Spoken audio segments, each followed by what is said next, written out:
Hello! Hi, everybody. Thank you all for joining us. Welcome back to Half Drawn Tabletop Presents Tales of Tairiku. This is our 20th episode of this, which is fabulous. A nice little milestone, which I'm very, very happy about. Thank you for the reminder, love. And we are just catching up with our heroes after they've discovered a few interesting things about their quest, such as it was, seeming to be maybe not the holy conquest that they thought that they would have been handed. In an attempt to try and learn more about what has been going on with that, and to try and contact worshippers or acolytes of the lesser-known goddess Umanai, who was supposedly the one who sent them on this quest in the first place, the party headed north into Yugakita province. Here, they were on their way to Bakujin City, a massive, essentially capital city lorded over by Lady Otagi, one of the elite aristocrats of Tairiku, and herself a shogun, a ruler of the region. The party had headed north, kind of following along the coastline, and eventually crossed a bridge, one of the two major bridges, into the province, with an odd encounter in the middle of the bridge to a snow-swept, frigid landscape known as Yugakita. Oddly devoid of people, their travels led them to a small village. This village was called Asatori, where they found that it seemed to have been disheveled, destroyed, or otherwise ripped apart, for the most part. And the only people that they found there at first were two young children, a young girl named Kyo and a young boy named Mugen. And it was at this time where the party had been attacked by ghouls, a horde of them that seemed to have been using the children as bait for larger meals. The ghouls were dispatched, the children rescued, and the party continued to make their way towards Bakujin City. You eventually all arrived there, just outside the gates, having met a captain of the gate guard, a small gnomish figure, who traded his dagger to the architect for 5 times its worth in gold. The children, Kyo and Mugen, Kyo informed the party that she has an uncle who lives here, who runs a shop called Kawakami's shop. And that is, I believe, the intended direction where you guys were headed. So we will say it is late afternoon in Bakujin City. You've just come into the gates, and it is a sizable place. I would say Ray and Cirrus, you two, would know that the city is divided into 4 main parts. The part that you are in is known as the Funnel. It is the main thoroughfare through the city, leading from the east gate to the castle, and from the castle to the west gate. It is a wide avenue, which is set up with a number of shops and different buildings and set up, but it is strategically designed to where the buildings themselves almost block any travelers in, except through very specific gates. I would say, Ray, you know this is called the Funnel because this is by tactical design. This city is supposed to be a fortress and highly defensible. And so the Funnel is really the only place where you can easily march a large army in and out. And it also basically becomes a very big fat kill box if you march an army in.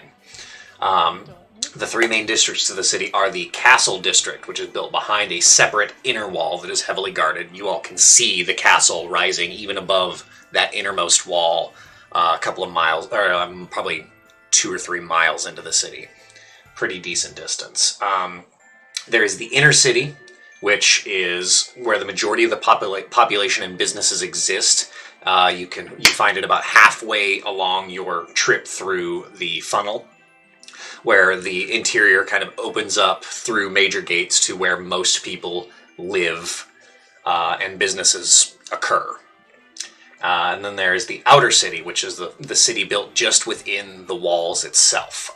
This was originally, it's a more eclectic, sprawling space that was once farmland, but has since been converted to housing to accommodate the growth of the city. The farming has been sent outside the gates, and additional trade is pulled into the city proper to accommodate the swelling population.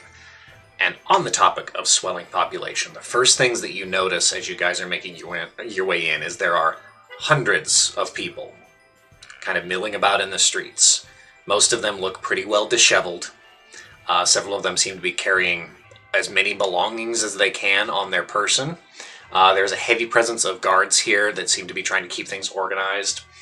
And as you guys are in this kind of main area, just getting into the outer city, you see that there are several construction projects going on along any direction. There's lots of shouting, the sounds of hammering on nail and wood, sawing. It's a cacophony of loud noise and human and activity. A pretty wide population of people. There's elves, gnomes, humans in pretty good measure. You see a few yokai just kind of glancing around, dragon-blooded folk. A very kind of, you see some some oni, sorry, not yoni, Jesus, some oni,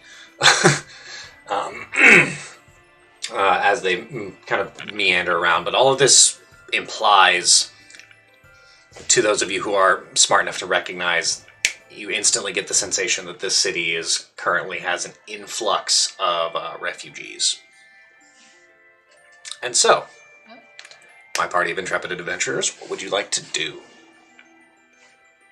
I want to note and look around. There's a lot of refugees.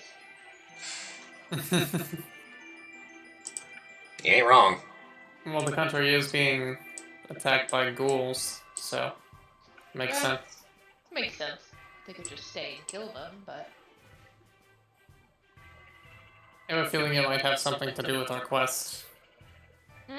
Probably. Okay, Wherever we go, we have to get involved.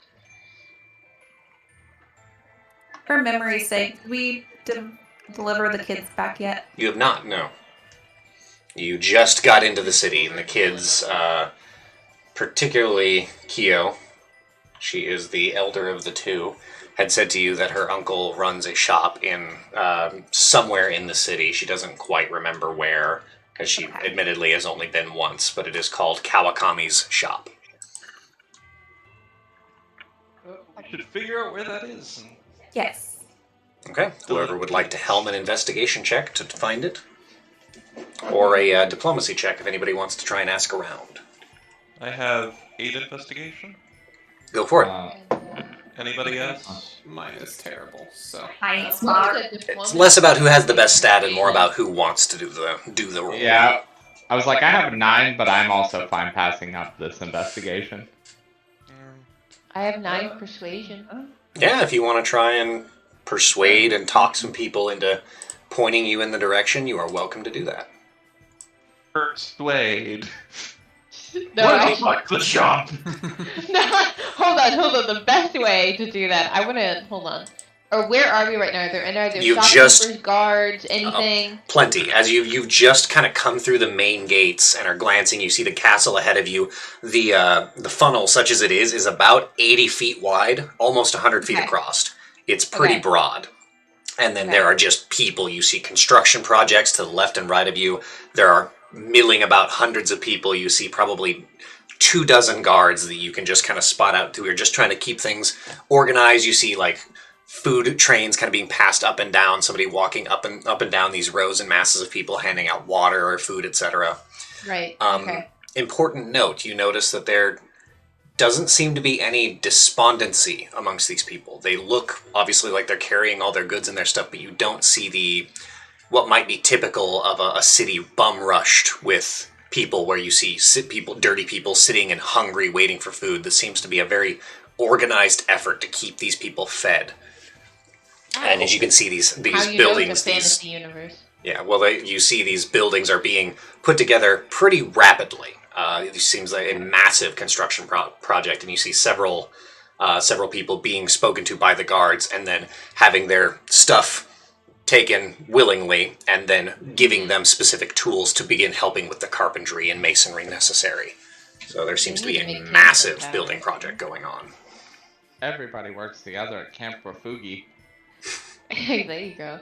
Okay, I want to go and look for a guard, and I just kind of want to go over to the first one I see. Easy enough. A young woman. She seems to have a sort of a red tinge to her skin. Her hair is kind of like a dull amber color.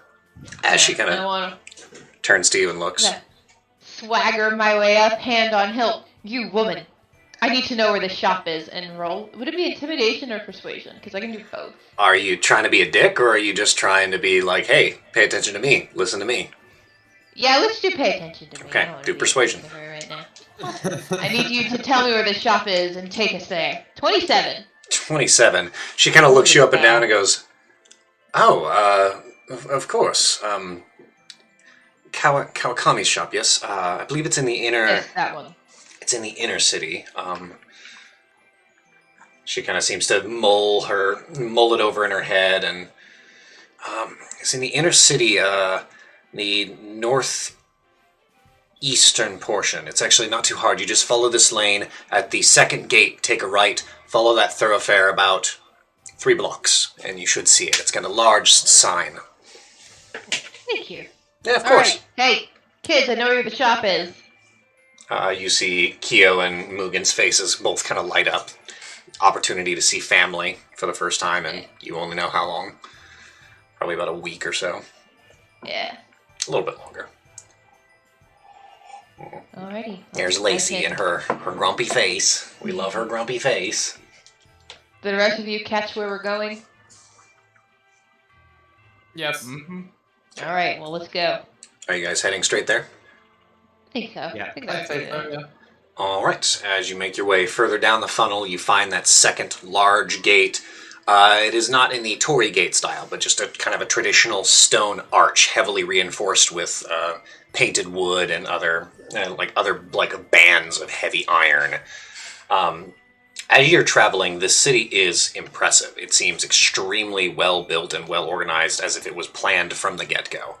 The only haphazard bits after you get through, the haphazard bits are more so in the outer city. As soon as you reach the section that marks the inner city, it becomes immediately apparent that everything was laid out architecturally from the get-go. So this city is old, and it was built very well. You see even the way the buildings are set up, they are almost terraced, so that you could... to those of you with a more military bend, I would say Zavis, you would recognize this pretty quickly, and possibly even Lee. Yeah, Zavis and Lee would probably recognize this most. As you guys are looking up, you see, oh, those are parapets for archers. You can see they could just put layers, probably 3 or 4 rows deep on either side, to just harrow anybody who walks down this thoroughfare with arrows.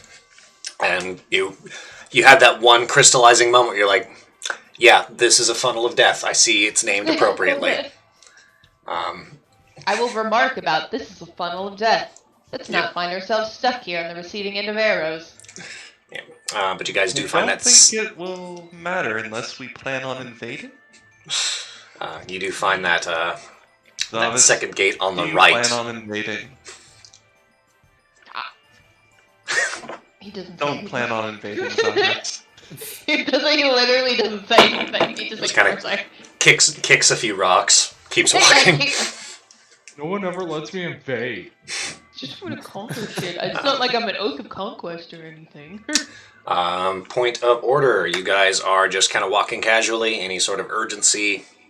Just traveling as you would normally travel? Yeah, there's no reason to be particularly... So, with the influx of poor refugees, probably keep a closer eye on my valuables. Good. Wow. May would like to, not like, oh, she's gonna be a little protective towards the kids. Mm-hmm. Okay. Kind of with keeping them positioned near her just in case. Okay. Mugen actually pulls on the kind of side of your skirts or your leggings, what have you, and indicates that he would like a shoulder ride. Yes. May will get down on one knee, and get as flat as she can, and just go climb on up. Okay, it's still quite a climb considering you are the tallest member of this contingent. I can only get so short. I'm sorry. As he kind of ambles his way up and climbs and not so gently throws his body weight against your head as he positions himself to try and get on your shoulders, and you eventually lift him up, and now he's got about a 9-foot vantage point almost, as he's just like excited, and you hear him giggling, and he grabs 2 fistfuls of your hair. May will reach up and tap him in the arm and go, hey, you're really brave. Do you know that? Yeah, I'm brave. Yeah, you are. You know what? When we reunite you, how would you feel about having a ceremony of sorts? I feel like you're due for a coming of age. He kind of looks down at you. He doesn't seem to understand what you're like meaning, but he just kind of smiles and giggles like he's pretending like he gets it. That very endearing, like, oh, this child is 4. Well, maybe we'll have a ceremony for your sibling. You can watch. Okay. And he claps. All right. Yes, architect. Ark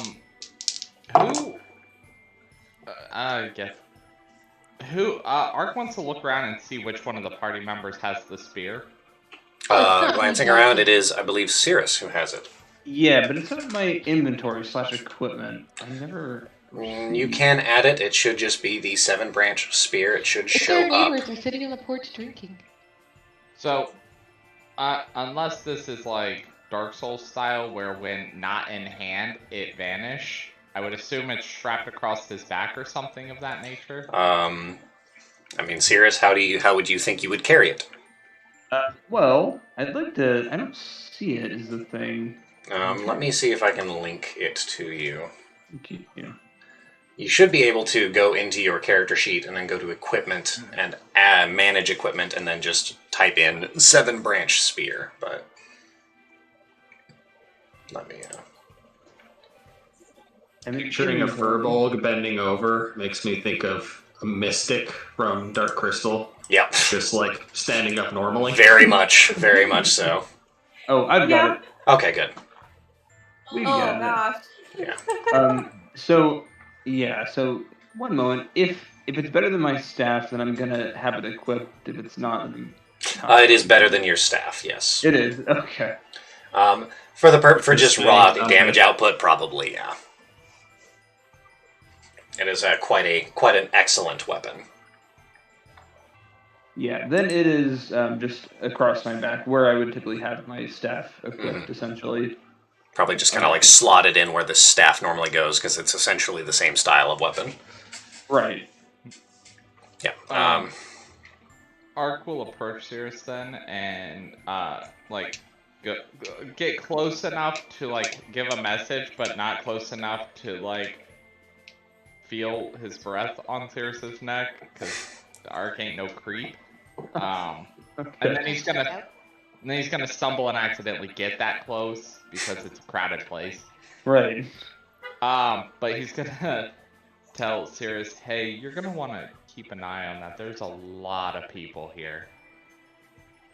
Yeah. No. Is that what the note says? No, I'm gonna get you with the whole, hey, how you doing, little mama? Whisper in your ear style. Sure. Okay. You painted the picture perfectly. I'm gonna look over my shoulder. Yeah, I've got it. I know it's valuable. I've got an eye on it. How do you have an eye on it? It's on your back. Well, I turn my head really quickly and I can see it. All right. Oh, you got the real quick neck. Yeah, and I show Architect. I look left and look right. I show him I can see with both eyes, and I do that very quickly. Give him the blue steel. Yeah, the blue steel. Except I also turn right. I love it. Me with the blue steel and the cobalt iron. Yes, and the cobalt iron. Yeah. Yeah. So. Magnum, I think, was the look to the right. Yes. If my memory serves. Yes, it's beautiful. Yeah. Movie. No, I've got it pretty secure. That it'd be hard pressed to get it off of my person, I think. All right, I trust you. And I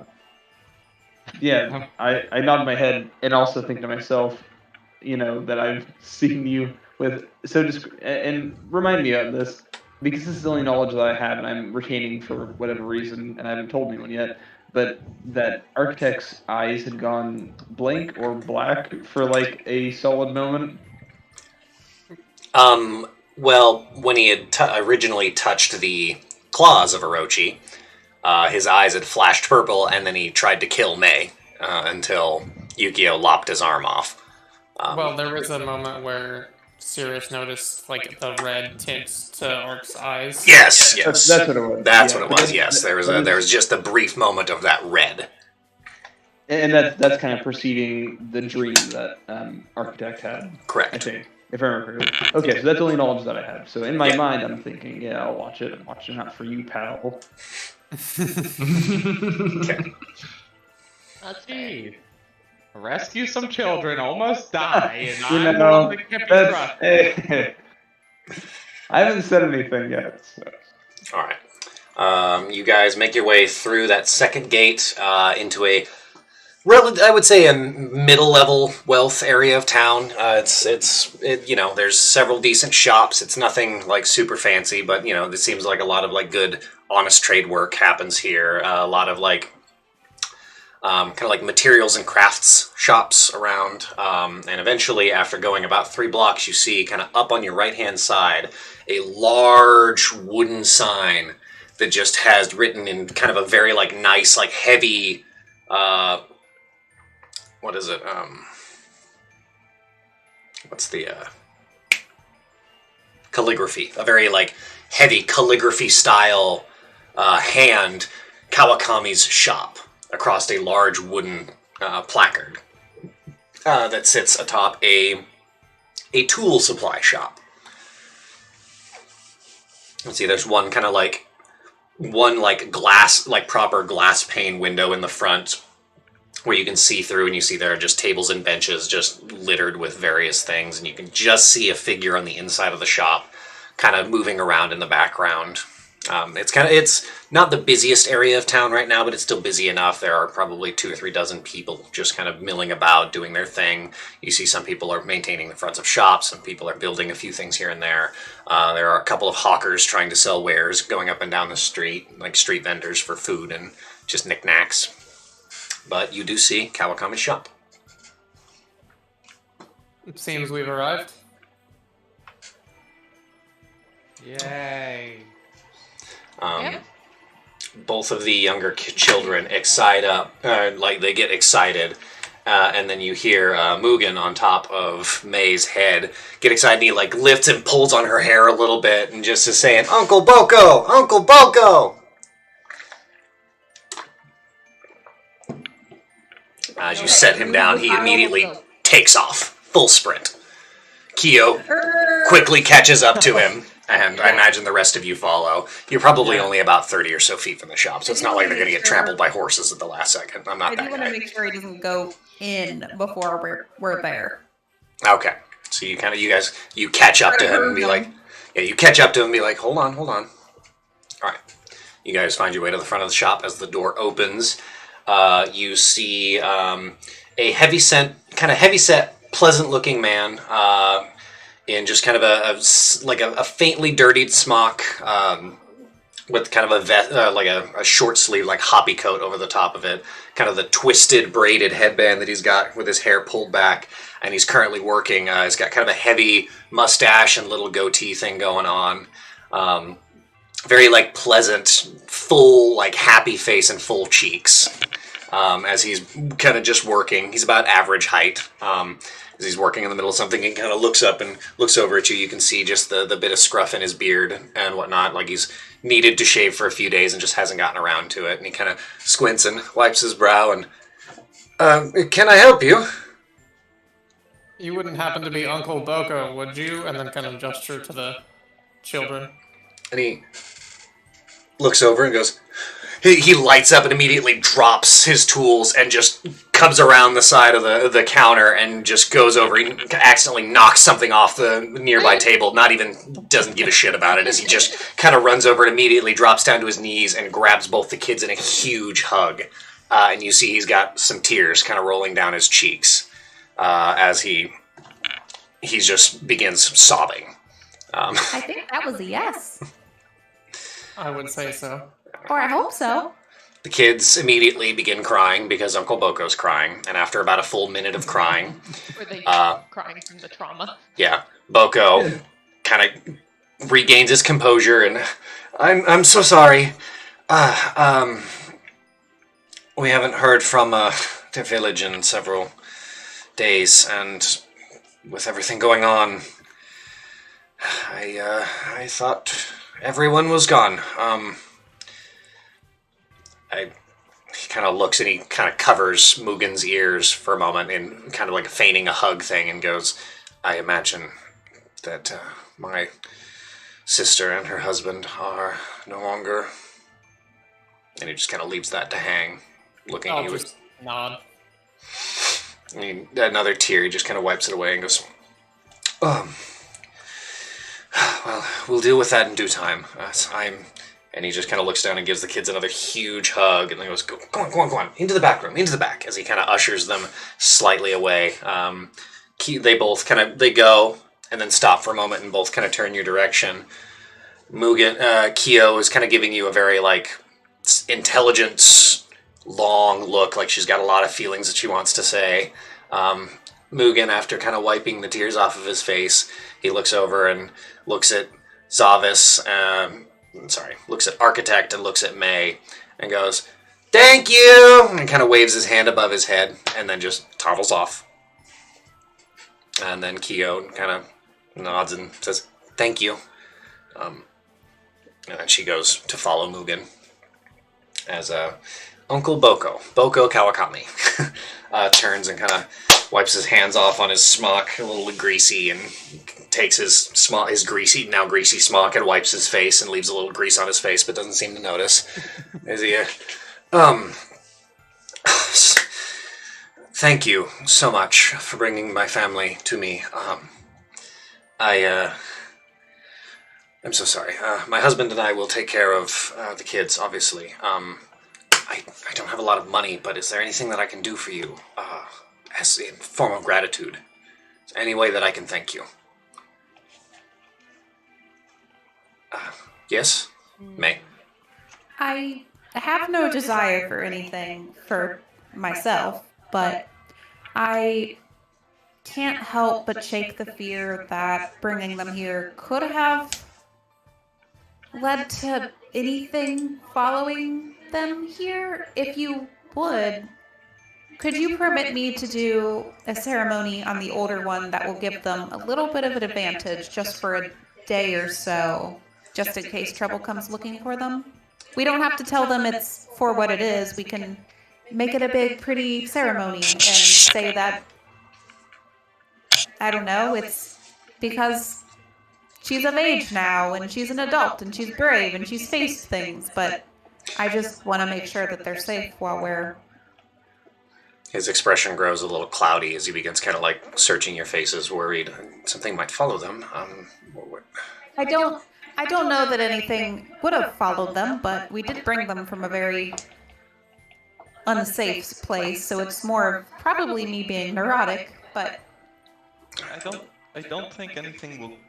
Nothing that we faced could get past the walls and the guards. But if it makes you feel better, as long as it makes you and the kids feel better. Honestly, I think a good ceremony could always help the kids, too. Okay, yes, of course. You are a priestess, then. Yes, of course. Maiden, I guess, is fitting. Priestess, I guess, is right, too.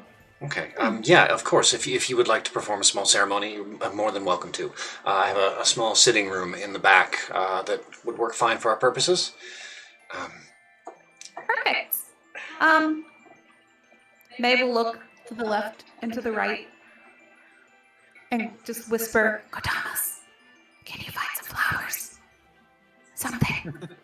You all hear the phantom rattling noise and almost just the almost imperceptible sound of numerous footsteps leaving the wooden floor. May, you see several Kodama make their way out the front door. Okay, well, I guess I'll go in the back room and prepare them. They'll do the rest. He just looks, Boko looks utterly confused. Just, okay. And then she'll place one hand on Boko's shoulder and say, "Don't worry." Okay.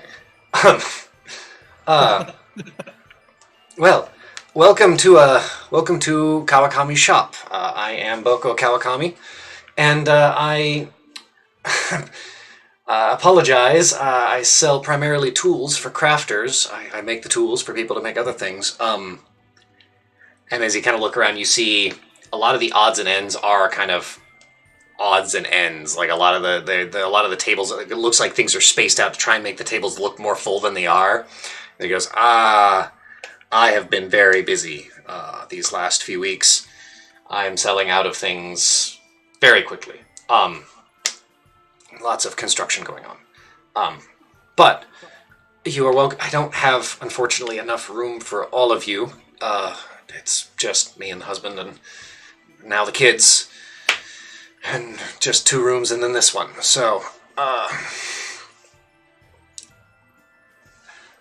my home is yours for the evening in hospitality. I just apologize. I cannot offer you better bedding. If you wish, I can point you to a good inn a dear friend of mine runs. He'll give you a discount rate. He owes me a favor anyways. I completely repaired his entryway after a particularly large Oni made his way, we'll say, through it. But sounds pretty good. Yeah. I can get that sorted out for you. Give me a moment. And he kind of runs back and goes into the back room for a moment. He's gone for like 2 minutes, and then you see him and a thinner, very pleasant-looking gentleman with his hair kind of up in a top knot, and kind of just a light mustache and beard.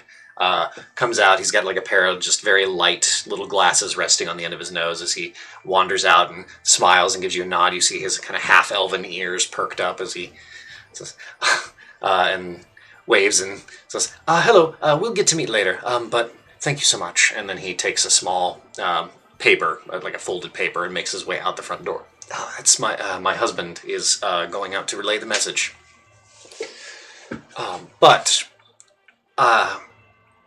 Oh, I'm sorry. Please don't take this as rude, but who are you? You are benevolent angels of kindness and mercy as far as I'm concerned, but I'm sorry. I apologize if I'm keeping you from important business, as he kind of takes in all the arms and armor that you guys have about yourselves, as well as the eclectic blend of faces. Lee chuckles at the description. I think it's the first time I've ever been called benevolent. That's true. Or an angel, actually. Also true. Yeah, imagine my surprise. Obviously, it's like a really An angel shot. of death! More accurate for sure. But, yes, is there anything that I can help you with? You clearly are not from here. Yes, I think we'll be a little light on the details. No offense. New town. None taken. Please, I understand fully. It is it's odd times in Bakujin City. Very busy. Yes, to that end, I have a few questions. What is... I understand that undead are ravaging the countryside. What does the city government know? What does anybody know? Well, as far as I know, there are undead, ghouls and zombies and the like roaming the province, feasting on anyone that can be caught out. This began about, if I remember, 2 months ago, and it's been just an exploding population of them. Nobody really knows exactly what's been going on or where they've been coming from, and I unfortunately have not news that is accurate has not traveled through, and if it has, it must have been intercepted by Lady Otagi. She, of course, works in all our best interests, but, secrets of the state to keep the people protected, obviously. I don't pretend to think I know better, so I'll let her handle it. She's single-handedly responsible for the prosperity of our people for hundreds of years, so... Speaking of, how are the refugees being handled? I saw a lot of construction, and you attest to it. Yes. They're being housed and fed.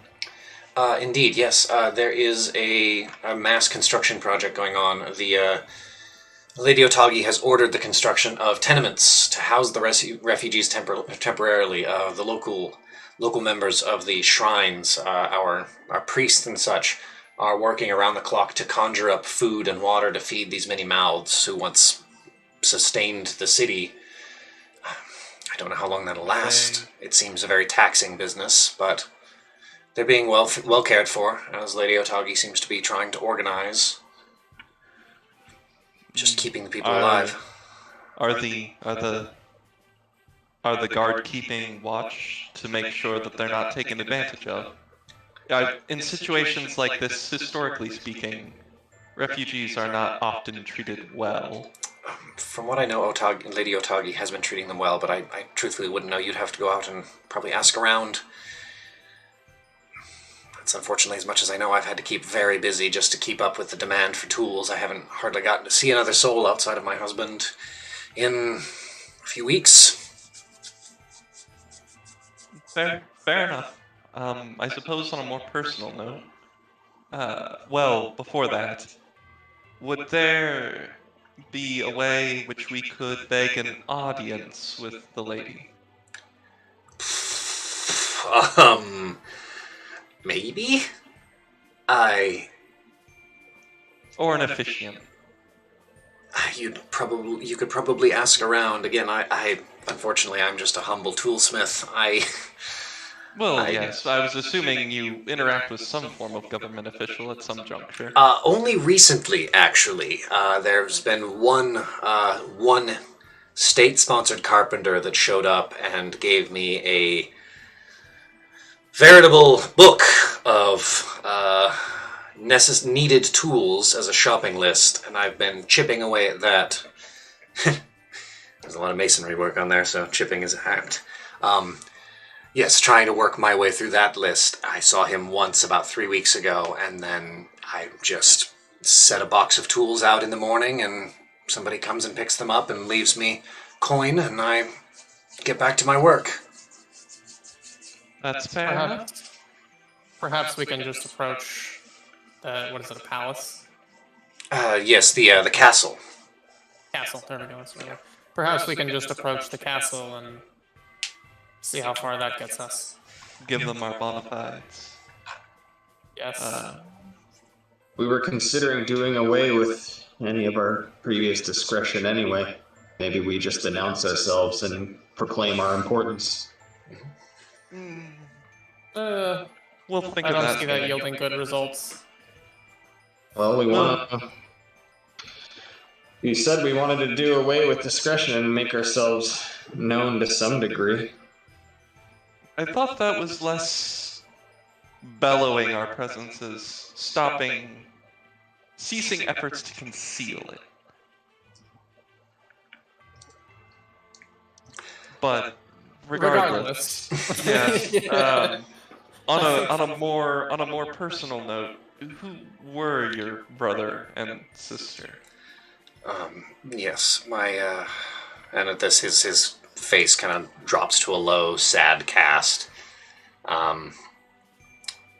My sister, they were simple folk. She grew up in the city, fell in love with a farmer. She moved out to the village, Asatori, and they lived there for several years.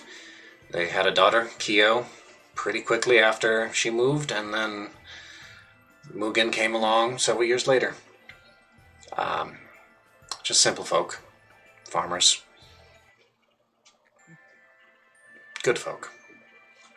It shows and their children. And their brother. Well, thank you. I appreciate it. And he wipes another tear away. I have done enough crying for today. Today's the day to celebrate. I still have work to do. I close up in about a few hours. If you head out and down the street to the right, another 3 or so blocks, there's a lovely little inn. It is called 14 Leaves. It is a beautiful, beautiful place. The owner, Hanzo, owes me a favor. And that should be where you guys should be able to stay. Check it out. I think we've probably taken enough of your time. I don't glance at everyone to confirm.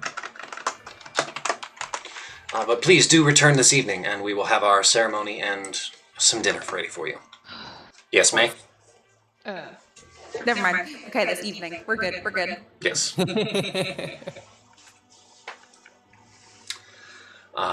All right. Thank you so much. Thank you again. I will express my gratitude more properly this evening. We're going to have eel.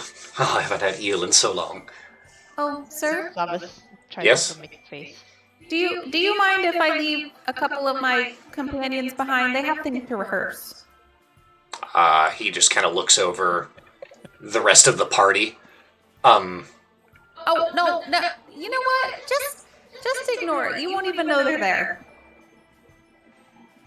And then he looks a little more worriedly. He's glancing around the shop. Bye. Then looks over at Ray with like a very pleading, like, what's going on? Sort of look on his face. Don't worry about it. I'll Just let it happen. I'll just give him a reassuring look. Everything is fine. Thank you. See you tonight. And he just has this like expression as he begins going back to working, and then just periodically kind of looks over his shoulder. You guys can see if you kind of leave and look through the window. You see him like as soon as you all clear the door and he thinks you're out of sight, he turns and does like a very thorough look over the room. I like to imagine as he's closing the door, he sees May waving to someone who's not there that's much shorter than him. Like waving in the wrong direction. Spins and looks, and there's nobody. As we leave, I'll be like, well, now you've just gone and befuddled the man. Well, it's probably better to be befuddled than aware of the things that just happened to his family. So I'll take it. What's the fascination with eel on this land?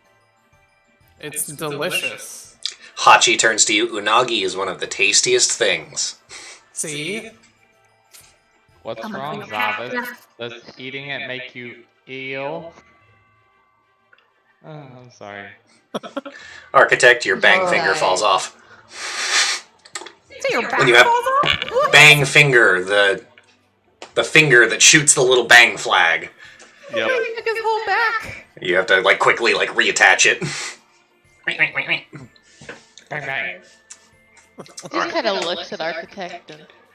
Yeah, so about 3 blocks away, there is a 4-story inn. Actually pretty nice for the area, which is to say it's very nice, because the area is about middle class, and this is very, very nice. And the inn with a very delightful motif of 14 tea leaves arranged around the lettering on the front.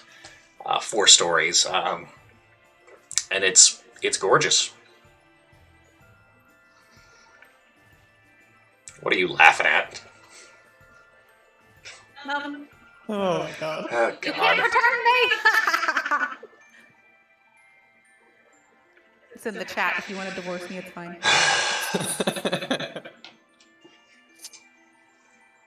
Okay. Yes. So, you guys have the remainder of the evening. Is there anything you'd like to do? If you are curious about what's going on in the city, I will say, for the purposes of this would be a series of skill checks, a skill challenge, if you will, to see about finding as much information as you can, if that is something you would like to do. If you have other plans, you're welcome to do that. Ray will try to co-opt one of the more either intimidating and or streetwise people into helping her. Okay. I think it'd be a good idea. I do also want to see about getting in contact with Lady Otagi while we're here. All right.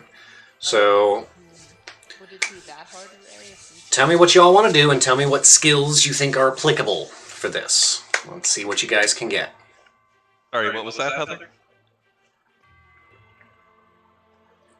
That wants to look over at Ray and just be like, couldn't we just go to an official and ask that we're here to see her? Am I are Zavas and I of appropriate standing? That would be a reasonable request. Borderline. I think it's probably borderline. You could probably convince somebody that I'm more important. Potentially. You are a...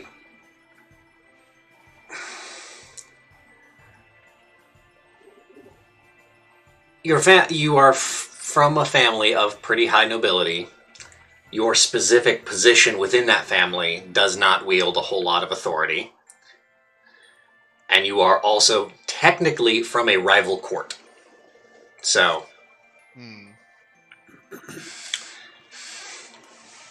You would know enough to know, maybe? It could be politically dicey.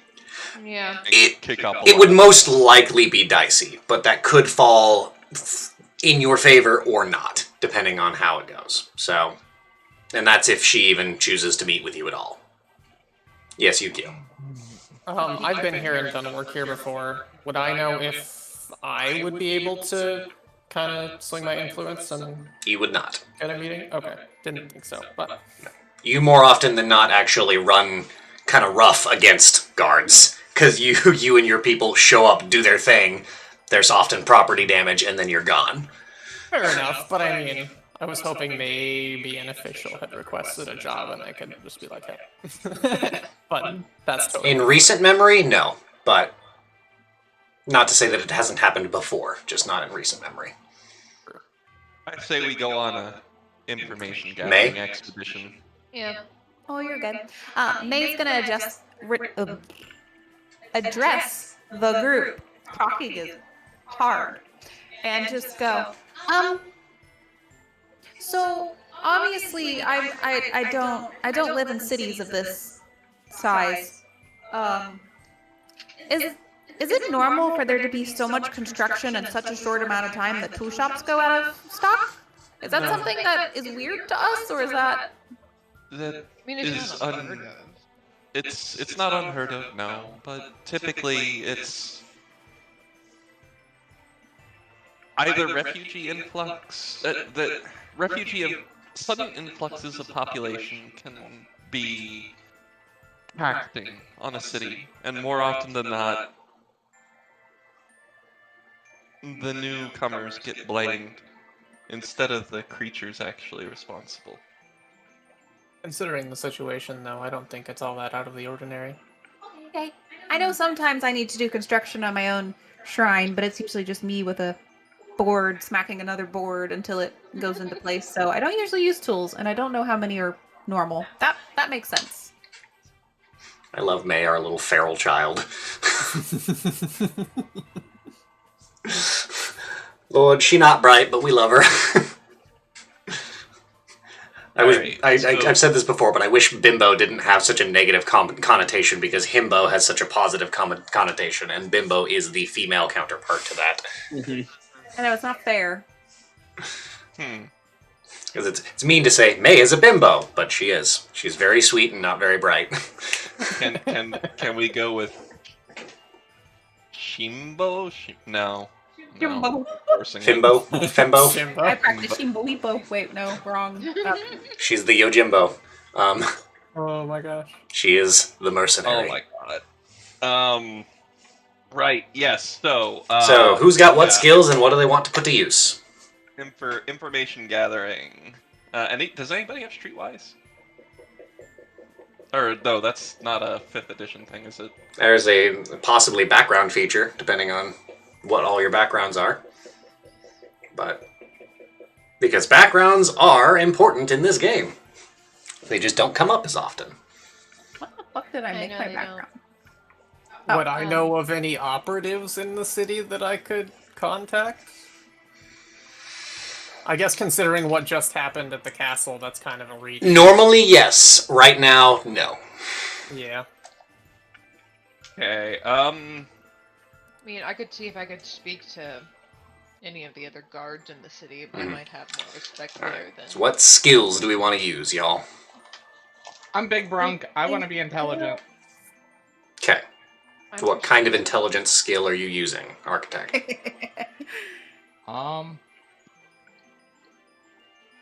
Investigation. Okay, so Architect is using investigation. None of my skills are good for this, so I have deception, but I don't think. I mean, maybe it could be relevant to Okay. fake our way in, but I don't like that as a way in when May? we have actual things we want. As I am a cleric, I would actually like to wander towards. My skill will be medicine, but I want to wander towards the city and check out the refugees and see what's going on with them, like health-wise, and if they're all okay. Okay. So we've got Architect on investigation and May on medicine. So, with the mention of background, I took Cloistered Scholar, which has the feature library access. I don't know. You probably could find a library in the city. There are probably several. Okay. I don't think that will help us really understand the current situation. Yeah, that will be more for historical stuff, but... Well, actually... Okay, yeah, I'm gonna go do that and look and see whether or not a plague of undead has hit the land in the past. Okay. There you go. So that we'll call that something else. So we've got investigation, medicine, History. And a different sort of research. Yeah. History. History, there we go. So investigation, medicine, and history. Is there anybody else who wants to do anything in particular?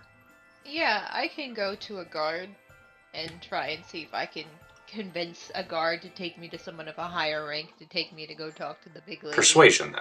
Persuade. Perfect. All right. Hey, woman. Let's start with May, then. Go ahead, May, and make a medicine check for me as you make your way back out to the outer city and begin kind of looking around, finding where medical care is being administered and stuff like that. 15. As you're looking around, you find you've talked to several refugees over the course of about 2 hours. You find out that the refugees are being asked to conscript into the army, but largely for medical work, as well as like aid work, and also as foot soldiers. It seems that the city is preparing some sort of sizable force and is asking any able-bodied members who are not currently useful in construction or medicine to possibly receive some training on being a foot soldier. Oh, accepting refugees to train them as soldiers. Okay. You find out, in addition to this, that there are more hordes to the west than there are to the east, and that contact between Bakujin and the Yugakita wall has been spotty at best these last several weeks. Okay. So there are many more hordes to the west of the city, which is not the side that you approached from. You guys approached from the eastern side. So, Right. Of course, it's the direction we're going. Yeah. I will note all of that, and until we meet up, I'm going to just stick around with the refugees and hang out with them, offer them healing and aid if they need anything, and make myself known. Architect, make an investigation check for me. Walk around with his paper. I'm official! Tell me things! I'm certain that's exactly what's happening. Official what? Official! 16 plus 9, 25. Okay. In looking around, you find out a few interesting things.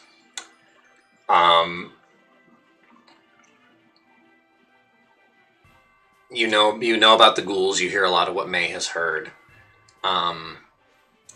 A few survivors of the initial outbreaks remember seeing a thick purple mist right before the undead tore into their homes. Okay. Don't like that. Purple seems to be Orochi related. And that seems to be largely what you learn. Dope. What would you like to... are you wanting to do anything else with that information? Did I, like, travel around, like, walk around the city to do that? No, yeah, you kind of wandered around. I imagine you wandered more towards, like, where the refugees were, to the outer city. I would like to have asked Cirrus to accompany me. Yeah, I'll go. Okay. Yeah, Art's gonna be like, hey, can you come with me? I'm good at the looky thingy, but the dewy thingy, not so hot. Plus, you're the only person that hasn't tried to dismember me or left me for dead yet. That's true. I guess that is a good enough reason to come with. For the record, I successfully dismembered you. Yes. I did not try. I would give you a hand, but you took one already. It's true. Oh, it's true. Oh, come on. Everybody knows the sound of one hand clapping. Oh, I'm sure the mic didn't pick that up. And then the mic didn't pick it Yeah, up. I figured not, so it just looks like I went, hello! While out investigating and we're just kind of traveling around, I'm gonna stop and be like, hey, Cirrus, I want to give you something, and I'm gonna pull off my spidery cloak and give it to Cirrus. Yeah. You are being handed the spider silk cloak that Yojin Gumo, or the spider silk yukata that Yojin Kumo wore, the spider demon. Oh, thank you. Shujin Gumo. Why are you giving me this? Yeah, I give stuff to people. That's a thing I do. Sorry, Shujin Gumo. I was wrong. Have you seen Yukio's like sick kicks and Mei's like dope necklace? That is Both true. For me. Yeah. Okay. I take off my backpack and I open it up and I say, stuff it on in there. That's what she said. Why? Oh, it's a little warm right now and I... Oh no, I sorry. I was IRL attacking Heather by saying why'd she say that? Because it was funny. Yeah, It's the first thing I thought of. he's going to stuff it in the backpack, and then he'll stand up and he'll be like, yeah, the only difference between this and like the boots and the pendant is if I die a horrible death, this keeps working. Oh, that's good. Yeah. Good to know. I sling the bag back on my back and follow along with him. Okay. Zavis, Alrighty. go ahead and make your persuasion roll as you seem to try and talk with the guards and figure out what's going on. Oh wait, actually that's good. 26. Dang. 26. All right. Mosey up on my way with hello, fellow soldiers. As you approach, you walk with the air of a commanding officer as you have led small, I wouldn't say armies, but small squadrons and whatnot before. You have the presence of a military officer, a knight, as you approach, and you begin speaking to these soldiers with all of the authority that you can muster, which is substantial. You radiate authority. You do. You have a literal commanding presence. Yeah. A conquering presence is what it is. Literally a conquering presence. The guards that you approach, as you talk to a few of them, you kind of make your way through a few little groups of them. You speak to one group of guards, kind of learn what's going on. You speak to the next group. You eventually end up talking to one of the officers present. You learn some interesting things. In addition to the standard city guard, you have learned that the personal guard of Lady Otagi has been seen traveling through Bakujin City. Although their wanderings seem somewhat aimless, and that's what you had thought at first as things were being described to you. But eventually you get a hold of a ranking officer. And in speaking with her, you find that apparently Lady Otagi is looking for someone in the city, and her personal guard are kind of acting as her bloodhounds. That's unfortunately the only details that you can get, though. She's looking for somebody. You don't know if it's a specific somebody, specific being the word, Right. or just a type of somebody or whatnot. You don't have the details on that. This officer doesn't know a lot. She seems kind of nervous and has her hands full with the thronging masses of refugees and construction projects going on. Right. So it seems like her most pressing matter right now is finding somebody in this city versus everything else that's going on.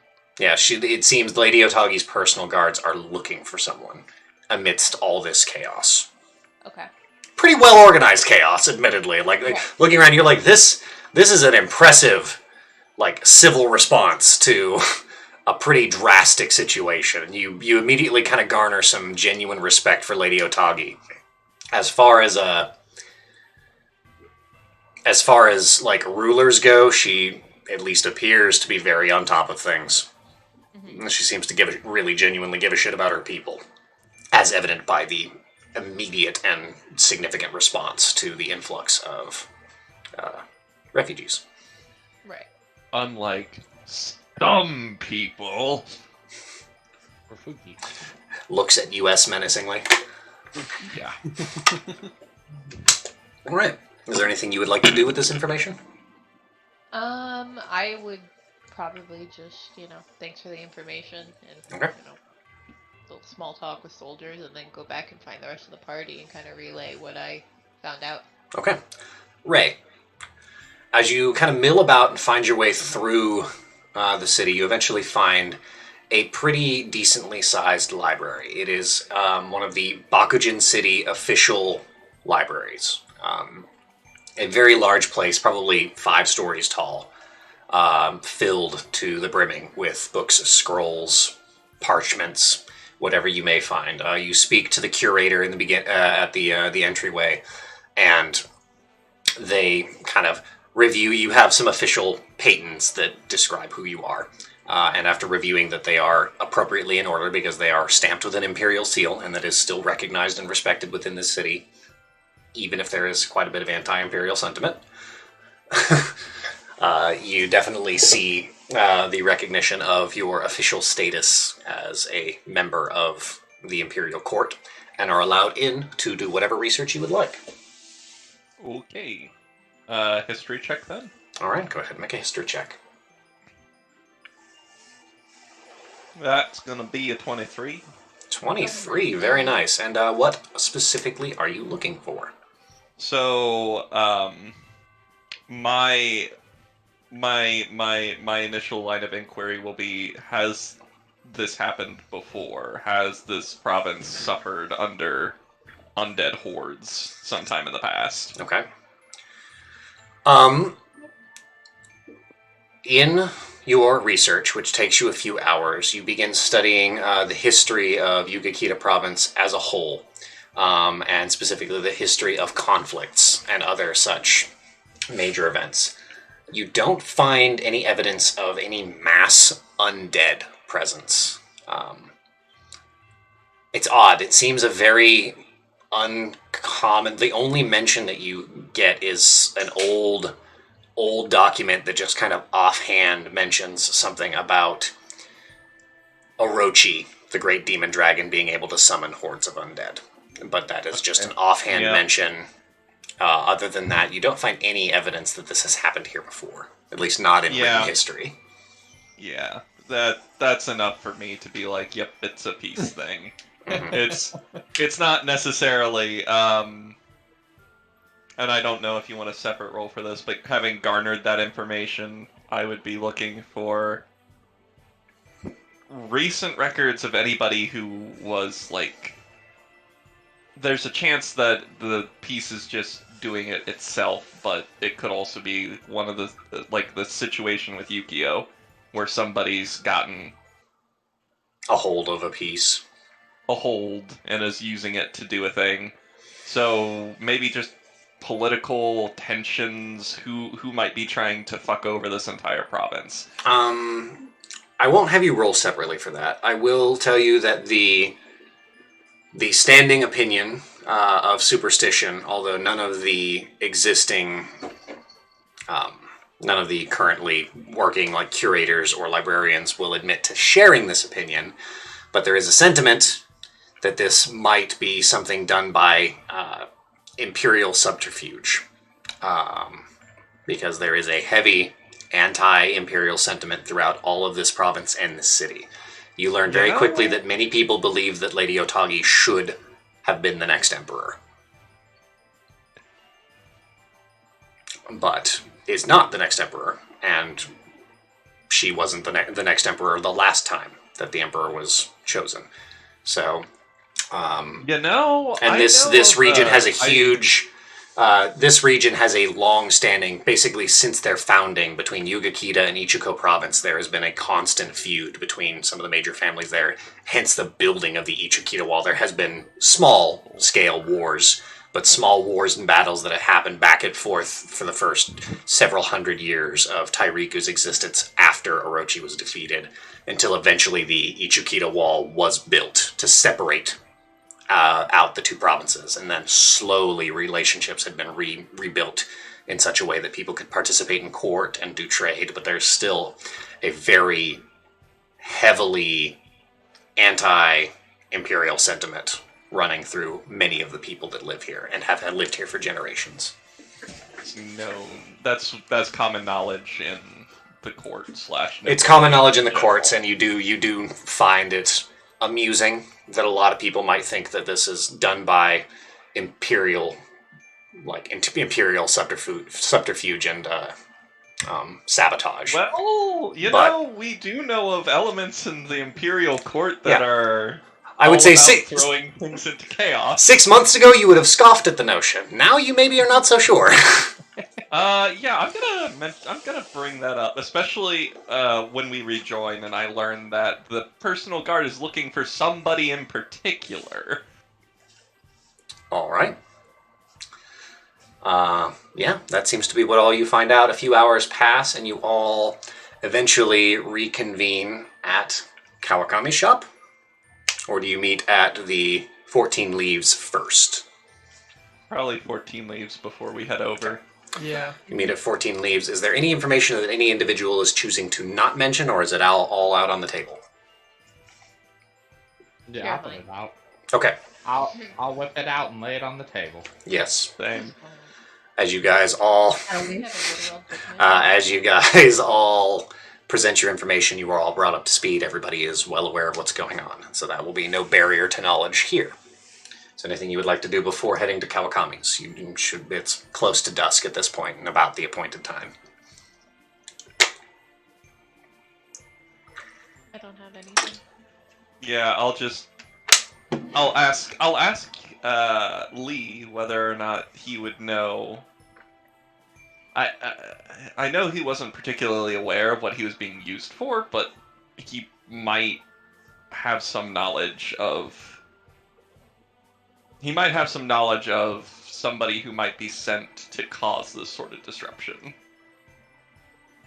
by Matsura.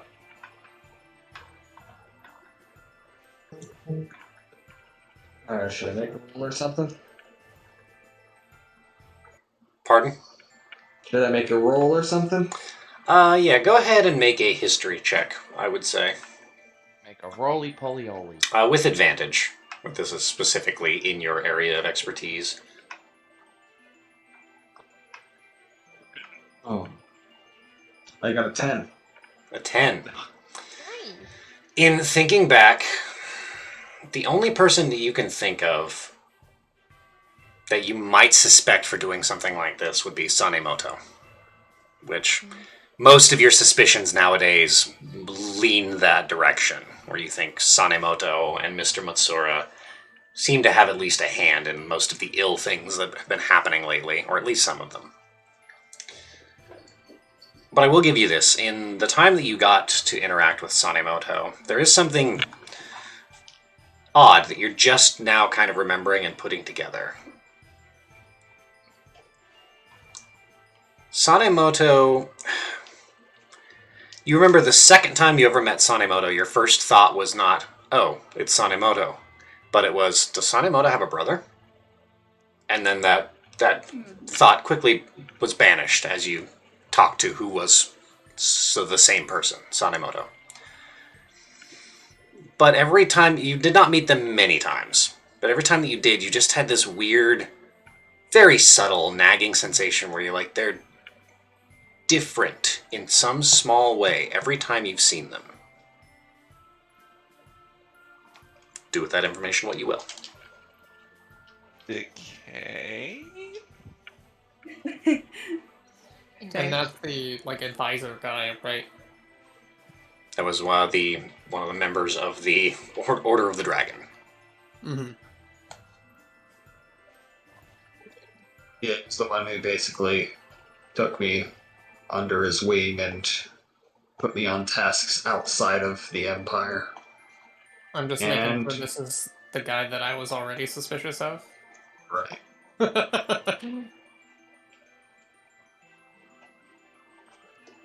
Yeah, I probably just chopped up his, that weird feeling I got to the necessity in our line of work to sort of be mysterious and maybe not appear the same all the time, but now I guess I see deeper into that,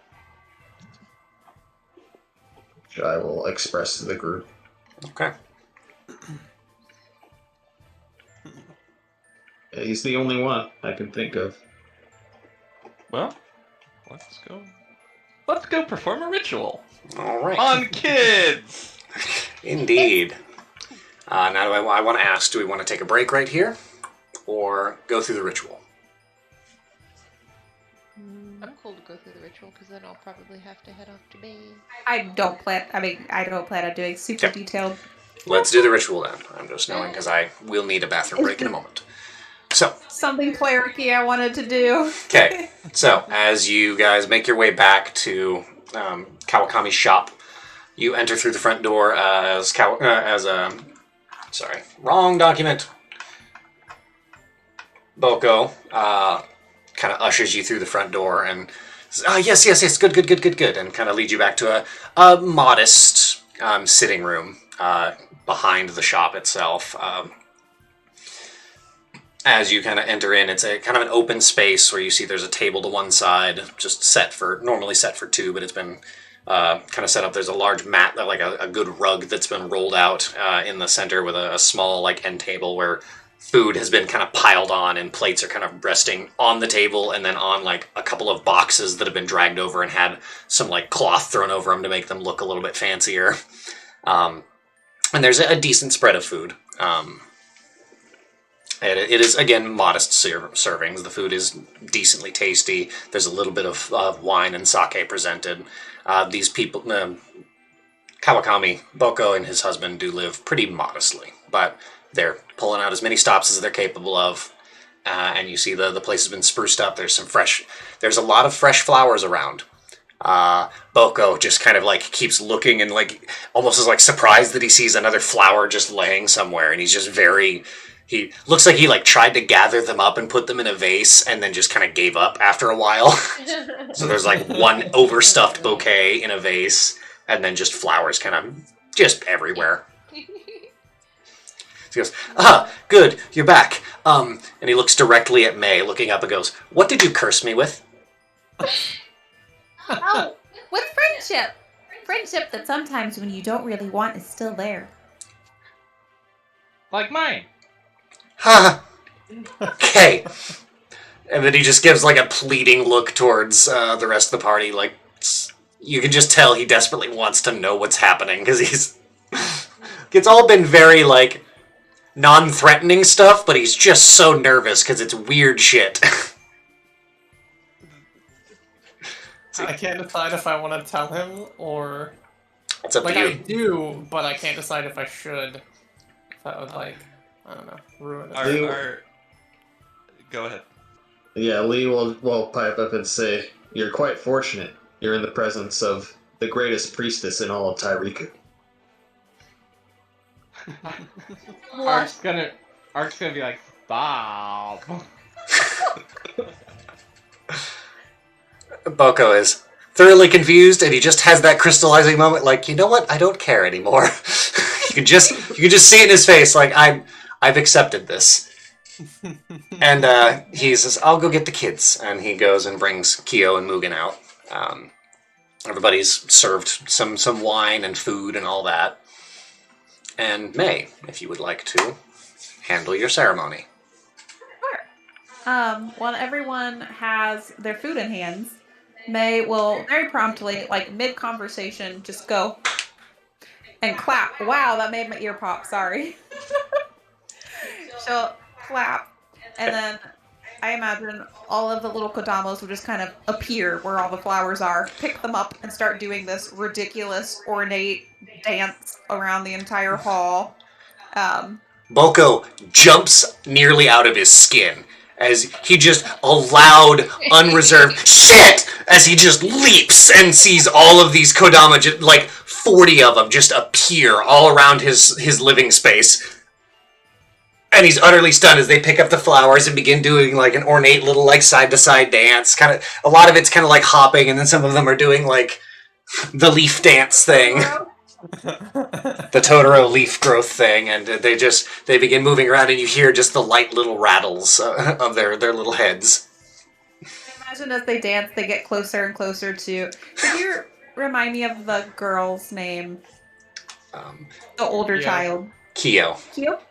Kio. Get closer and closer to Kyo, kind of encircling her, and then just stop, but holding the flowers. Mm-hmm. As they kind of move and like encircle, some of them hop down onto the ground until they get a very tight ring circle, and then they stop, and their heads rattle all together at once, and then stop. And I know the spell is technically, it's an hour-long ritual, so we can flavor some of it, but obviously during this, I would like to use ceremony and do a coming-of-age ritual. Okay. So, for the next 24 hours, the Kyo will roll an extra d4 and add the number whenever they make ability checks. Mm-hmm. It's not a big dealie, it's more so for the flavor. Mm-hmm. But as the ritual is going on, Willow? May, leave me alone, I'm drinking a lot of caffeine. May will come really close to Kyo in the middle of the Kodamas, kind of bend down on one knee and just look her right in the eyes and go, like these flowers around us, you've blossomed and you've bloomed into a courageous, bright adult. Yeah, your petals are brimming full of wisdom and prowess, and I'm so proud of you. And then she'll just lightly touch her on the shoulder, kind of awkwardly, stand up, and back away. As you do that... And allow the Kodama to dance more. As you do that, the Kodama begin dancing more fervently, their heads shaking, and they begin pulling off the petals and throwing them up. They don't go very high. They just kind of go up to her knees, basically. So she's got this little, like, building ring of myriad-colored flower petals until it's got a almost kaleidoscopic ring of flower petals around her. And as this happens, you see, towards the end of this little dance, as they all kind of like slap the stems down on the floor and begin shuffling backwards quickly. You hear, I cannot physically perform this sound, but it is the highest pitch, lightest, softest little hooray from all of the Kodama all at once. I cannot physically do it, so just use your imaginations. And as they do that, there is a loud popping sound, and all of the flower petals kind of jump up to like head height, almost as if fired like out of a popper up to head height, and then just begin fluttering down. And there's just a faint prismatic shimmer that kind of moves its way across Kyo's body for a second, and she feels kind of like a jolt. That's so cute. Boko and his husband are stunned. Just like... Understandable. What just happened in my living room? And Kyo seems invigorated, and for a moment a genuine, probably the first genuine smile crosses her face as she goes... and just looks up at Yume. I don't know what to say. Thank you. You should thank yourself. You've survived, and you thrive, and you're such a brave little girl. And then one day, when Mugen grows up to be as old as you, I'll come back and do a ritual for them too. She kind of looks down at Mugen, who is currently just playing and throwing up the flower petals, just very In excitedly. a couple years. She goes, and she just starts crying, just happy tears. And she kind of runs up and hugs you around the waist really hard. May will hug her super hard and then kind of spin her around. There's just an army of Kodama in and amongst the feet of your companions, as well as Boko and his husband.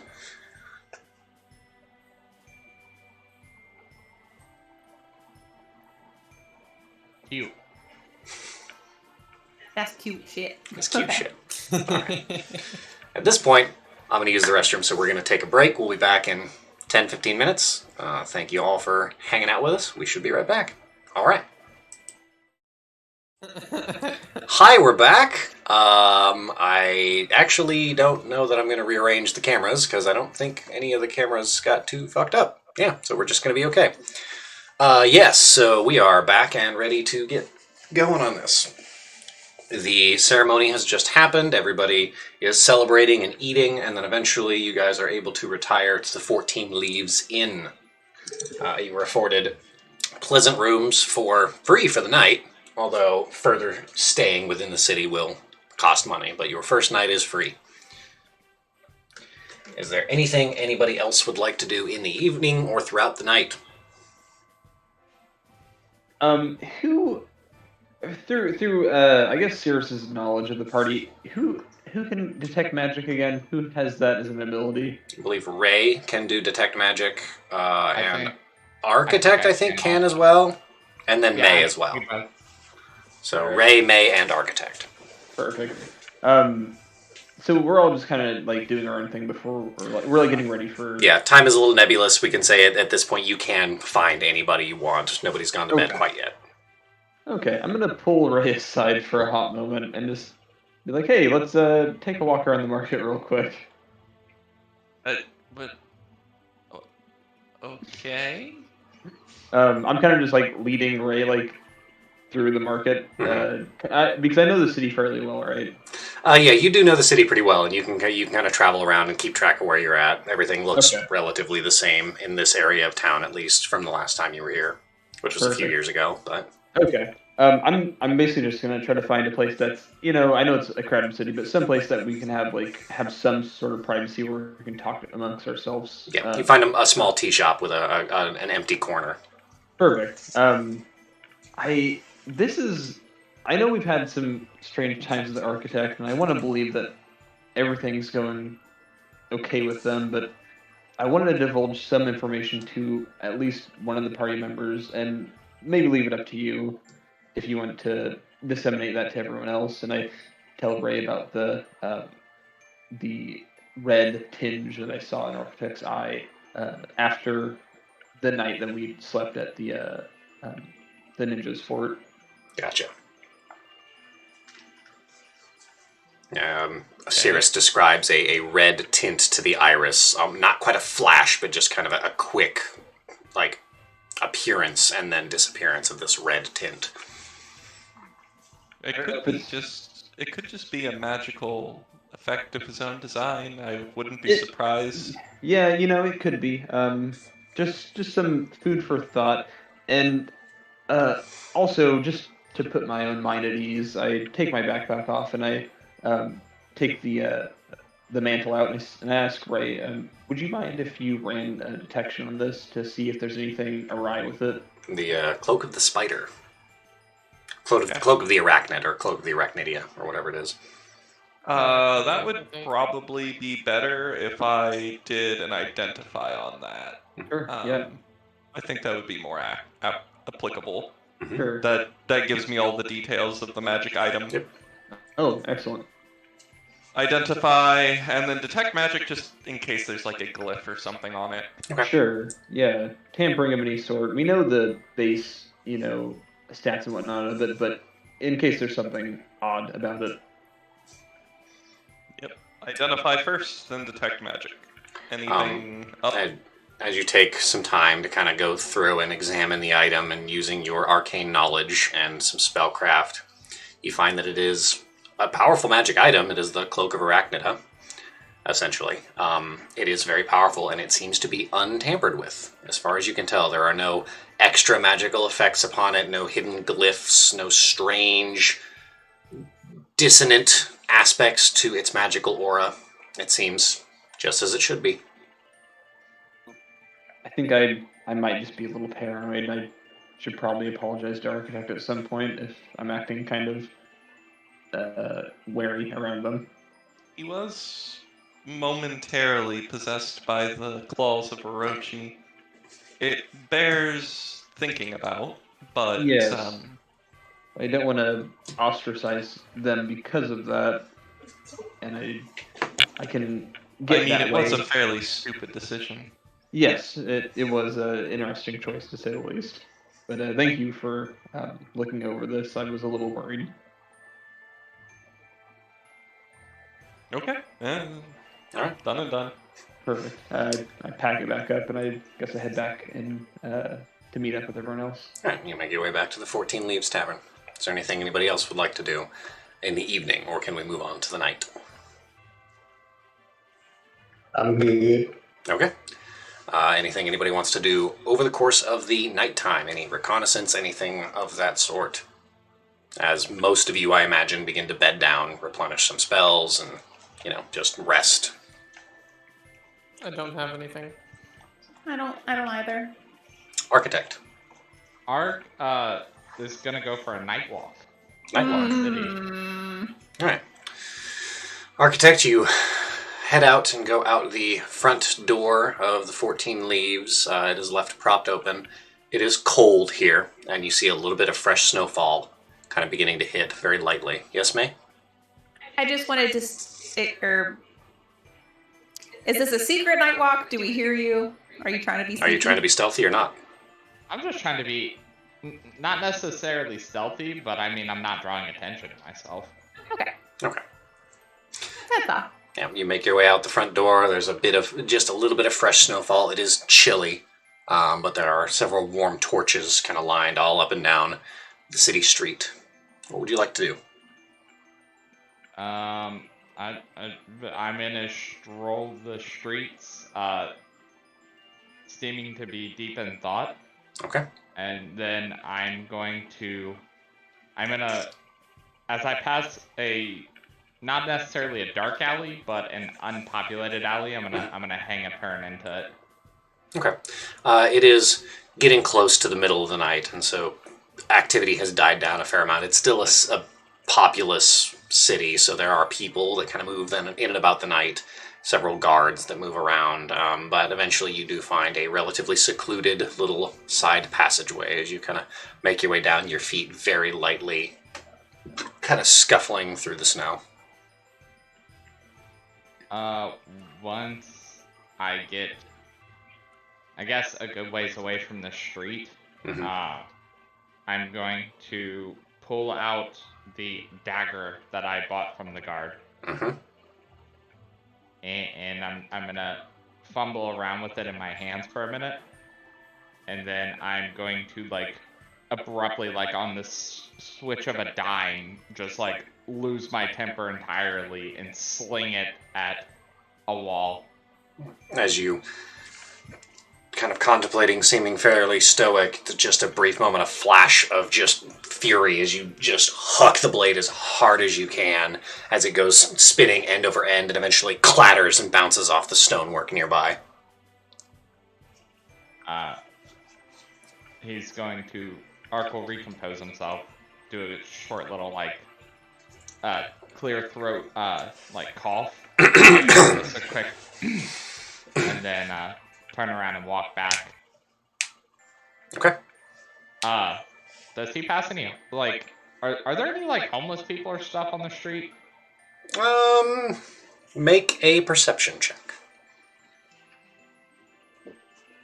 I wonder if I'll get it with the perception this high. What is my perception? 17. 17.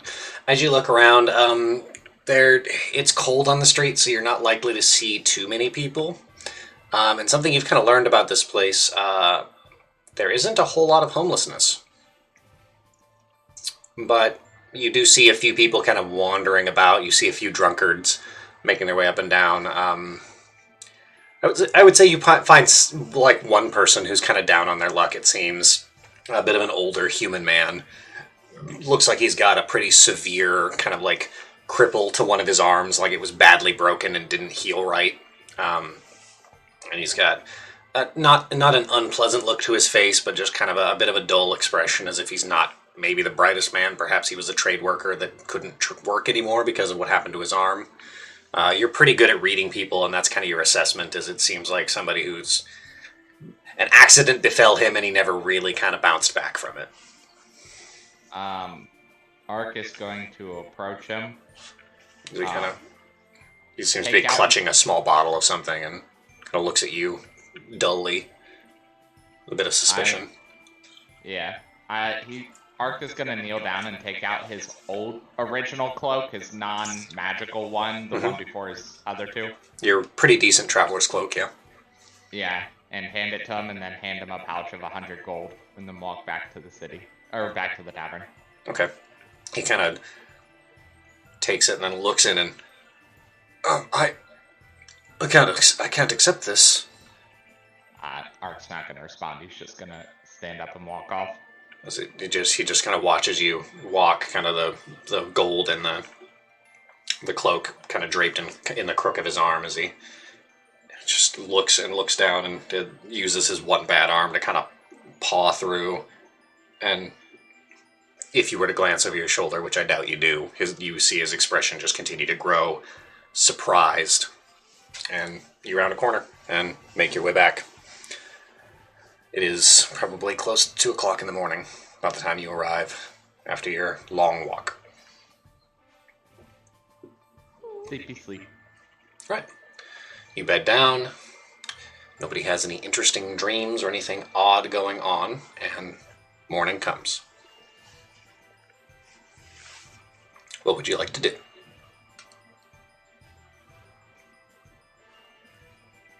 Waking up is good. Generally. I do like to wake up. Yeah, you all wake up. My God. Be pretty bad. But let us live another night. Kinda, so this sort of throws, since Heather's not here, it sort of throws a wrench in what I was thinking of doing, which was the whole... Well, I suppose I'll discuss it with the party. It might be a bit of a political trick, but theoretically I could ask him for an audience. Oh. Well, I remember in the letter, Master Odd said to show her the letter. Perhaps if we mention his name, we may also be able to get an audience that way. Oh, that is true. We do have... Oh, not Master Odd, Asano, sorry. Thief Master Or was Asano. it Odd? No, it was Asano that gave us the note. The giant salamander couldn't write a note. Anyway. He's literate. Wow. Oh, but he couldn't write a person-sized note. He's a giant salamander. Yeah, correct. He could not write a note small enough. It'd basically just be like a fold out the size of your body. Yeah. I wasn't trying to insult the Mage guy. hand. Mage hand. He's not a mage. You can have a scribe write it. Yeah, Good. there's also that. Very good. There are tools. Smaller lizard man, perhaps. Perhaps the bulky man with no legs who gave you his glowing fists. Perhaps him also. What a statement. Oh, okay. So yeah. I suppose we could. I suppose that. Yes, we should attempt. Did he say whom we should show the letter to? I'm a little skeptical that a thief master would be able to make representations to a lady of that stature. It was... he did say to present the scroll to her, and she would do what she could within reason. So... I suppose she owes him a favor.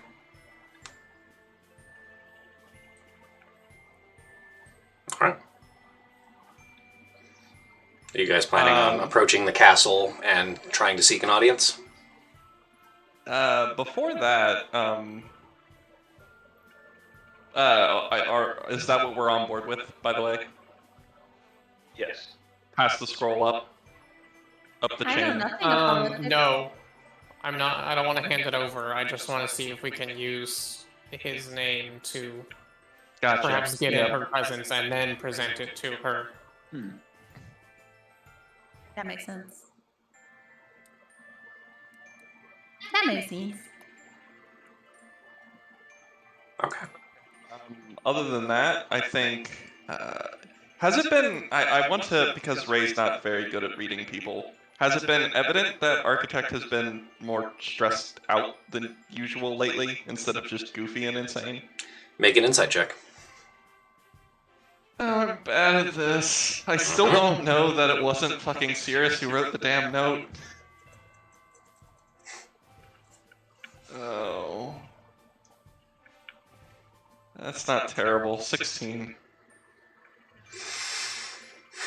Architect has an interesting demeanor. It's kind of hard to get a read on him most of the time. He seems slightly more agitated, possibly. And you know his fervor for finding and destroying the other pieces of Orochi maybe seemed a little forced previously, Yeah. but you're not sure if that was just his weird form of having like a penchant for vengeance or what. You're not quite sure what the motivation is, but he does seem slightly more stressed, perhaps slightly off kilter and keeping his composure. Out of character, it's kind of evident that he's less cheery and just like wide-eyed. And I mean, that would be something that you would notice. curious. That would be something that Ray Okay. would notice. All right, yeah. Prior to heading out, she'll try to take Architect aside Okay. from the group. Yeah, you managed to kind of get over to Architect and corner him. I know we haven't really gotten along all that well, but I've always appreciated your curiosity. You don't flinch away from things that, even dangerous things. I admire the pursuit of knowledge and understanding, and that wide-eyed looking around that you do. It can be annoying sometimes. I prefer a little more decorum, but it's something I appreciate, and I've noticed that it's been leaving you lately, and I'm sorry about that, and I'm around if I can help. Yeah. No, I'm fine. I'm fine. Look, I'm wide as I've ever been.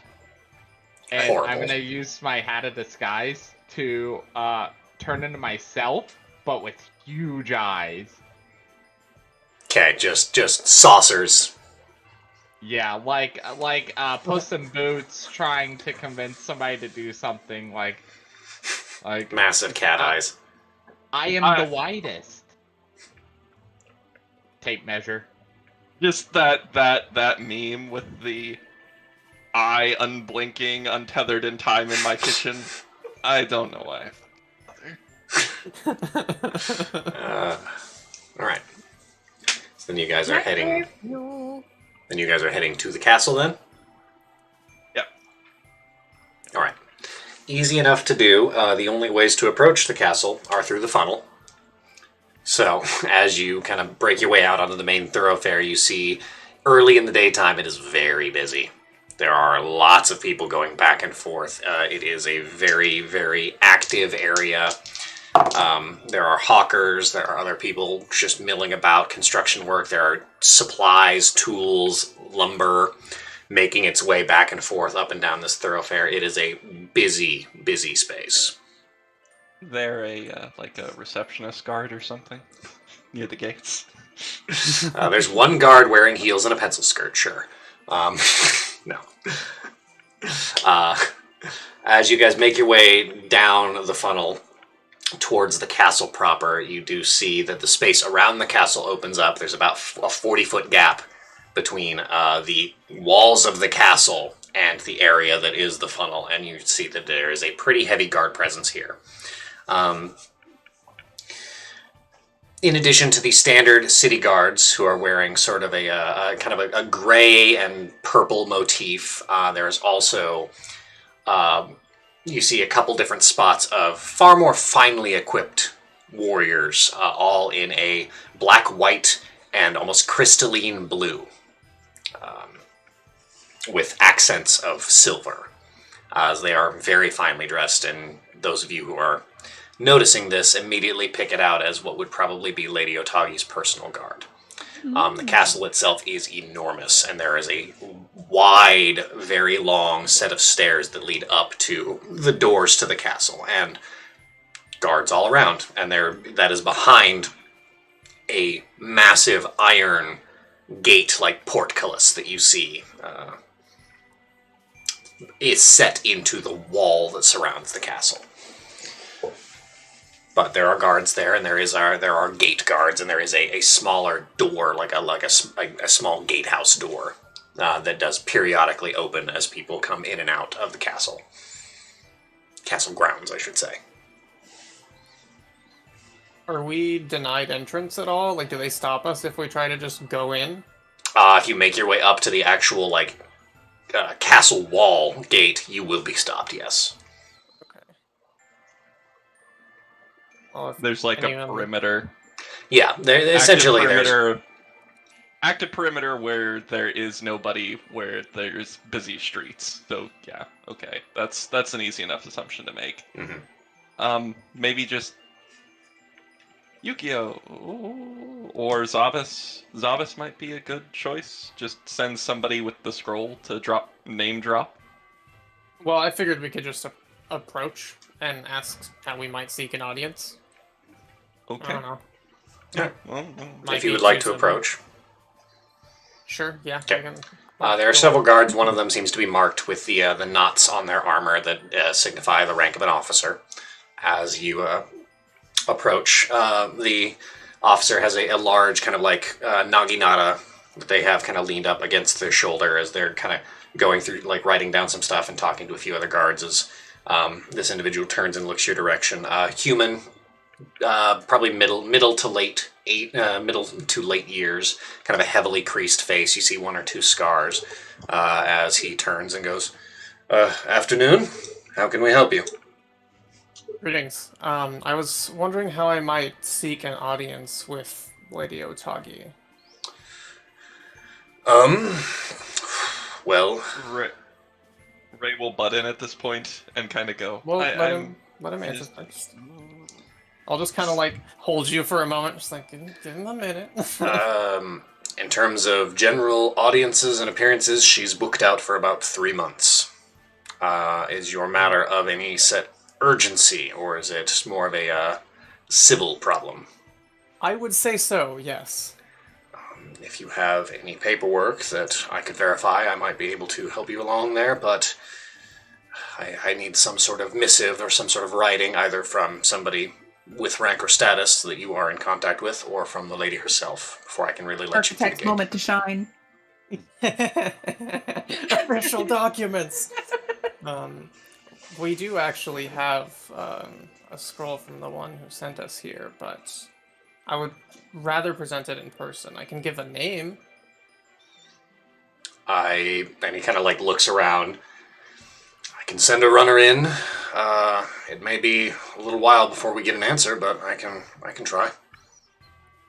What's the I name? appreciate that. The name is Asano. Sano. Okay. And he turns and talks to a guard who goes through. He talks to a guard who's on the other side of the iron gate, and that guard kind of nods and then begins jogging up towards the castle. He goes, "I'm sure it's, divulge what you're willing, but the more I know about the situation, the more pull I have. Would you care explaining exactly what the issue is?" Well, the details are a bit sensitive, but it does. We believe it's connected to the plague of ghouls that the country is currently experiencing. He gets kind of like a long stare for, like a kind of a 1,000-yard stare for just a brief moment as he goes, I see. Hopefully not just more stories of purple mist.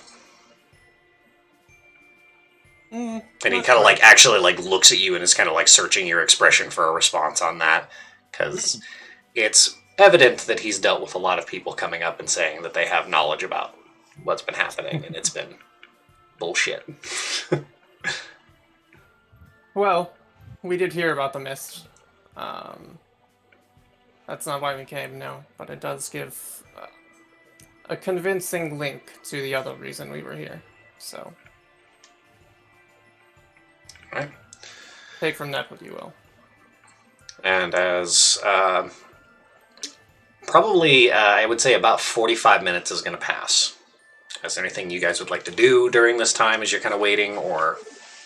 Do you want us to make any kind of rolls just to see whether or not he likes our face or anything like that? Just what his disposition might be toward us, motley crew? We can make this another skill challenge if you're wanting to do anything to try and improve his disposition. He remains an Argent neutral on most matters. So, Fair I'm enough. to just if you would wait like out to the try and result improve his and disposition, see you what- are welcome to. I'm content to just hold tight until we get an answer and then see what we maybe need to do from there. Yes, Architect. Architect, being off to the side, is going to, while waiting, mess around with something on the ground and try to see what, how obvious casting the spell of Prestidigitation.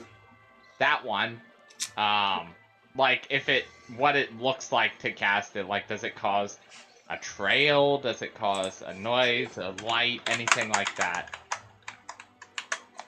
Well, let's see what components Prestidigitation has. Oh boy.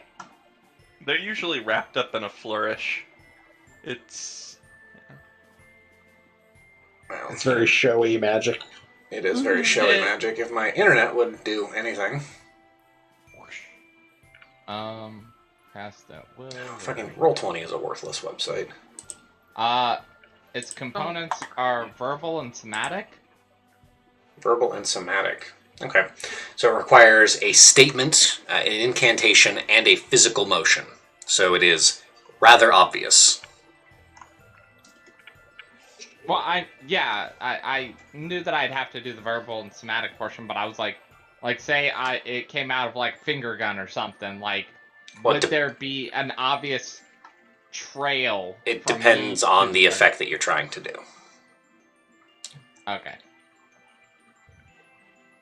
Okay. Oh my I- god. What are you Are trying you to trying do? to do what I think you're trying to do? I'm not trying to do anything. Uh-huh. Says the Florida man. I mess with a silly cantrip, and everyone is so distrusting of me. All right, yeah.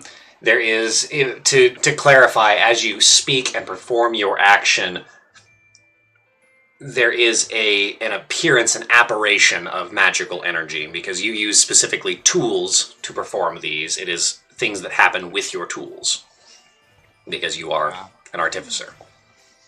Got But it is an obvious magical effect, so it is apparent. And what the hell, guys? I'm curious and I'm suspicious. I'm not curious and I'm suspicious. You're kind of just a suspicious dude anyway. Can't win for It's losing, just- man. It's just Concerned You about know. this, other than the antics that might ensue. exactly. Like this isn't the bad kind of concern. It's just like, uh-oh, what are you up to now? What Every kind of time the shenanigans architect does anything, it's that meme of the guy going, "Here it comes!" I mean, when you try to waterboard someone with mayonnaise, you really don't maintain trust. Want to really go back to that? Because Let's do we not. want to ask about the fate of that character? Nothing to do with Let's- Dark. Can we get through one game? Without the fucking mayonnaise. All right. 45. Unless anybody has anything specific they're gonna do, 45 minutes passes. Yep. Eventually, this guard that was sent does make their way back and speaks to the guard captain briefly, and the guard captain goes, "Miraculously, she'll see you Wonderful. without your weapons." Understandable. Hmm. Yukio just knowing in his head. I know the moment you said it, I was just like, "Yep." We are the weapons. I don't say that. And he says, "The guards, my guards here will collect your weapons, all armaments, please. We don't want to have to search, but we will if necessary. They will be I kept don't under know. lock and key under my personal care." Yukio will nod and just remove the dagger from his belt and hand it over. Do they And, like, open his pouch to show that it's just, like, Yeah. gold and stuff. There's no... Sirius, you were saying something? Yeah, how cool are we with leaving the 7 ramp sphere with these people? Someone should probably wait outside with it. Yeah, that's kind of Zavis my... can. I would Yeah, offer hey, to, that's but true. nobody trusts Yeah. me. Well, there you that's go, true. Zavis can. Yeah, That's perfect, actually. I just kind of put it in Zavis's hands and tell him not to break it and continue along with everyone. He just kind of goes, and sticks it on his back. Okay. Fine, you take it from me, and then you give it back and make up your mind. Sheesh. Ark wants to ask the guard if his arm counts as a weapon. The guard looks at you and goes, "I don't know, are you deadly with it?" In all fairness, I am deadly and not deadly with the strangest things. So I'm gonna leave that at a hard, I don't know. I'm sorry for him. I don't get it either. Move along. It's arming, so would that... Okay, let's go. So Zavis and all of his armaments and armor stay outside. The rest of you, do you all willingly give up your weapons? Yeah. Yeah. So spellbook as a weapon, probably. Yeah. The monk gives up their weapons, quote unquote. Yeah. Lee, do you give up the sword? He just detaches his hands. With Lee, it is full freaking Gimli, Legolas, Aragorn, and Gandalf at the gates of Edoras. It's like knives everywhere. Yeah. Knives, weapons, constantly. Sword coming out of the waistband. Yeah. You should have It taken takes the a while. wizard. Ah. They takes notice, and it's just like, you can put weapons there? Holy shit! Flash forward like 6 hours when May just accidentally stabs the shit out of her titties trying to stuff a dagger in there. Alright. Ow! Ow! Ow! I like the implication that Lee is like just stacked. Lee is strapped to the teeth. It's that one anime girl. Never mind, it's from Bakemonogatari. Gotcha. So, in Lee's idle time, you notice them like they throw daggers at walls and pillars and shit and sharpen everything. yeah. Lee is very busy. They keep their hands moving. Ella. As you all Fucking hell. relinquish yourselves of your equipment, Ray, you are asked for your spellbook. Oh, Give up the grimoire. both of them. Okay. Okay. You can leave it with your fiance if you don't. I trust the guard more. That's probably fair. You hear, "Hey!"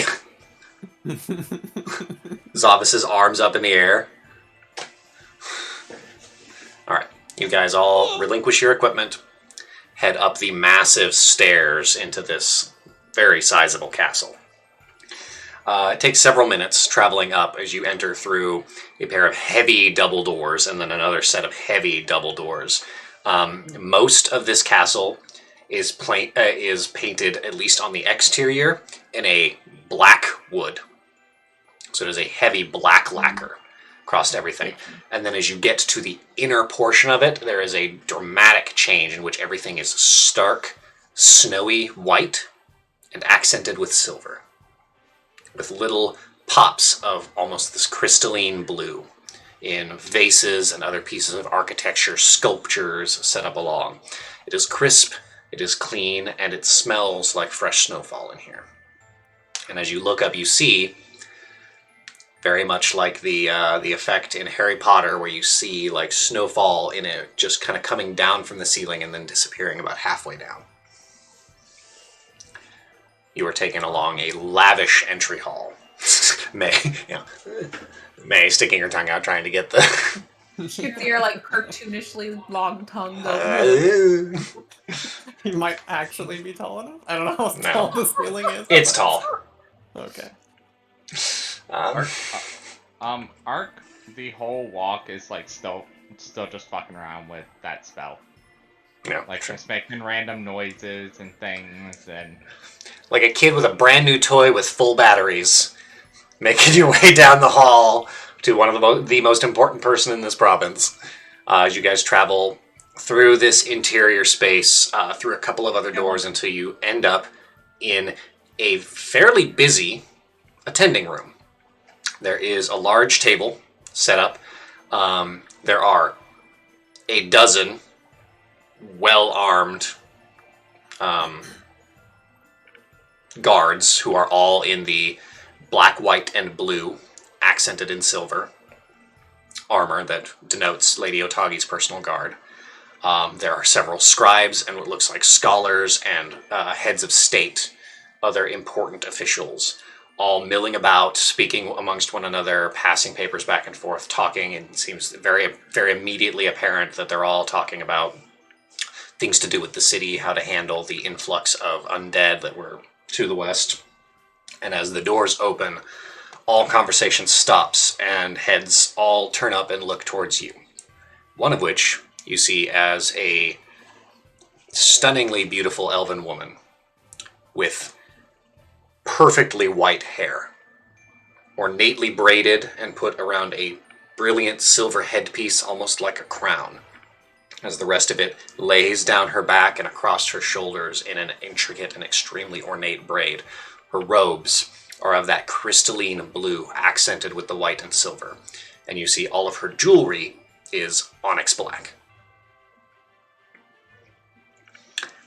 She is wearing very ornate but practically cut clothing.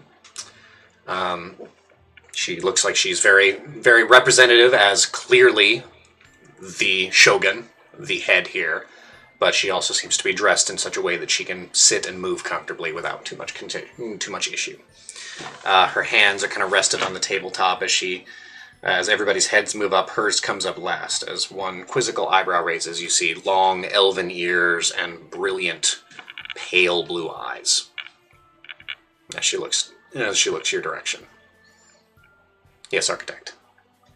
Architect, midway through casting another one, is gonna go, ooh, pretty, and fudge up his cast and soil all over my pant leg.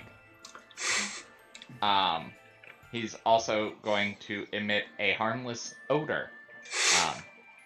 Harmless is the key word, but I didn't say not pungent and disgusting. So you suddenly smell like a corpse flower and look like you pissed yourself. Great. Well, I was thinking more like fecal matter. Yeah. Great. But yeah, Ark's going to start gagging and like cover his mouth, like he's going to throw up and turn around and go back out the door. Okay. As the official kind of like looks as you back out, and a couple of guards just kind of like follow you out the door to make sure you're okay. As the Lady Otagi looks up and looks your direction and goes, "So Master Asano has a message?" Of a sort, yes. I appreciate Before you finish talking, she just nods her head to a side room and stands up. She's very tall. As she turns and you hear the crisp click of heels on tile and stonework, or like heels on stonework, as she makes her way through this side door, not waiting for anybody. The attendants rush to open the door, but don't get to it as she just opens the door and continues through. And then, as she leads clearly into a side room, without missing a beat, several guards follow her in. I would say about 10 of them. One of which looking far more decorated than the rest. He is wearing a much more ornate set of armor and has a daisho, a pair of katana and wakizashi stuffed through his waist. He is also an elven man of very dark hair with green eyes, and he is built similarly to Zavis. He's very heavily muscled and broad. Clean-shaven face, and he has a helmet kind of just tucked under his left arm, and it's got a wide V set into it, with a small horsehair plume off the back of it as well. As he comes in, and he stays no more than 5 feet away from her at any given time. As they make their way in, the doors are closed behind. Yes, May. Sorry. As they're all doing this, May's just gonna bow deeply and go, "I'm so sorry. My teammate just shat himself. I have to go help him." And then she'll just bow and leave. Okay. So May, you follow Architect out, as the rest of you, befuddled, make your way into the attending room. Sorry, as May leaves, I want to catch her arm and be like, make sure Zavis keeps a closer eye on the spear, please. The distrust. Okay. I was just gonna make sure he wasn't poisoned. That's Yeah. not a bad idea. That also. Do that as well. Until we have a bigger, greater grasp on what exactly is happening. That's kind of an important thing that we need to look out for. That's a good idea. Okay. All right. As I should say, May, follow Architect out. We'll deal with this first. So, Cirrus, Ray, Yukio, and Lee. You 4 are in the presence of 10 guards and the most powerful woman this side of the continent. As she kind of goes around, this is a sitting room with several very comfortable chairs. She walks over and sits down in a very beautifully upholstered silver chair with blue upholstery. As she sits down in it, her fingers immaculately manicured with moderately long nails, sits down and clicks them onto the covered, almost like ceramic-looking chair. Probably white lacquer, you would guess, but lacquered chair. As she sits and fixes each of you with a soul-piercing gaze, would be the best way to put it. As she goes, "So, the Thief Master is calling in a debt." Indeed. I suppose I'll cut right to it. That's preferred. We seek the pieces of Orochi to destroy them. And I know this may sound outlandish, but I might add that we've already destroyed 4 of them. And I'll just produce the scroll. She looks at it, and the captain of her guard steps forward, reaches out, grabs it, opens it, 10 feet away from her, making sure nothing happens, and then turns and presents it to her as she looks over and reads it. Well, that is his script. You have my attention. As you can see, I am currently assailed with a number of problems. Of course, and I appreciate you seeing us with no notice. Indeed. We believe that the piece may be responsible for the current plague of undead.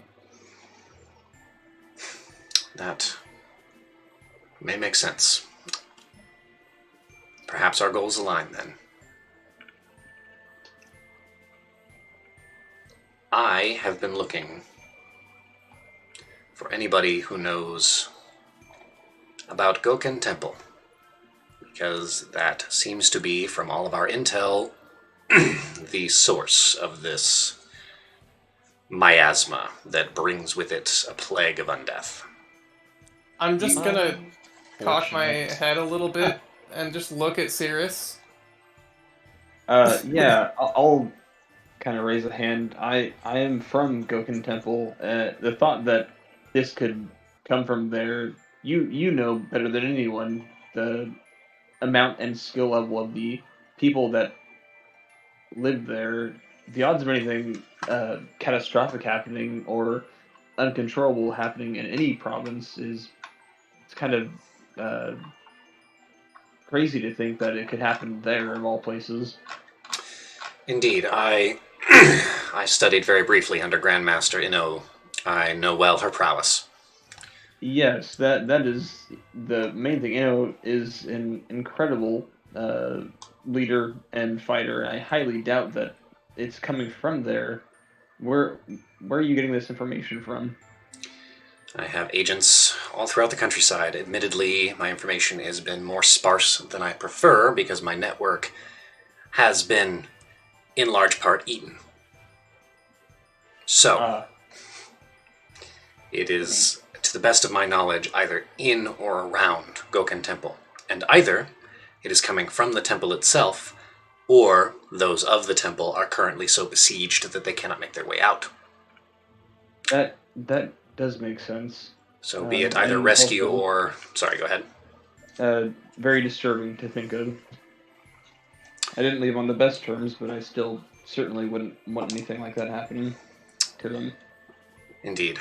So either a rescue operation or an extermination, depending on what we find there, is my current plan, and I'm trying to figure out the best way to go about that. We have a lot of mouths to feed and a lot of people to protect, and we have to be extremely diligent about the undead making their way in, because as I have learned, it's more than just ghouls and zombies. It is other, brighter things Don't like that. are beginning to crop up, and if they make their way into the city, we are doomed.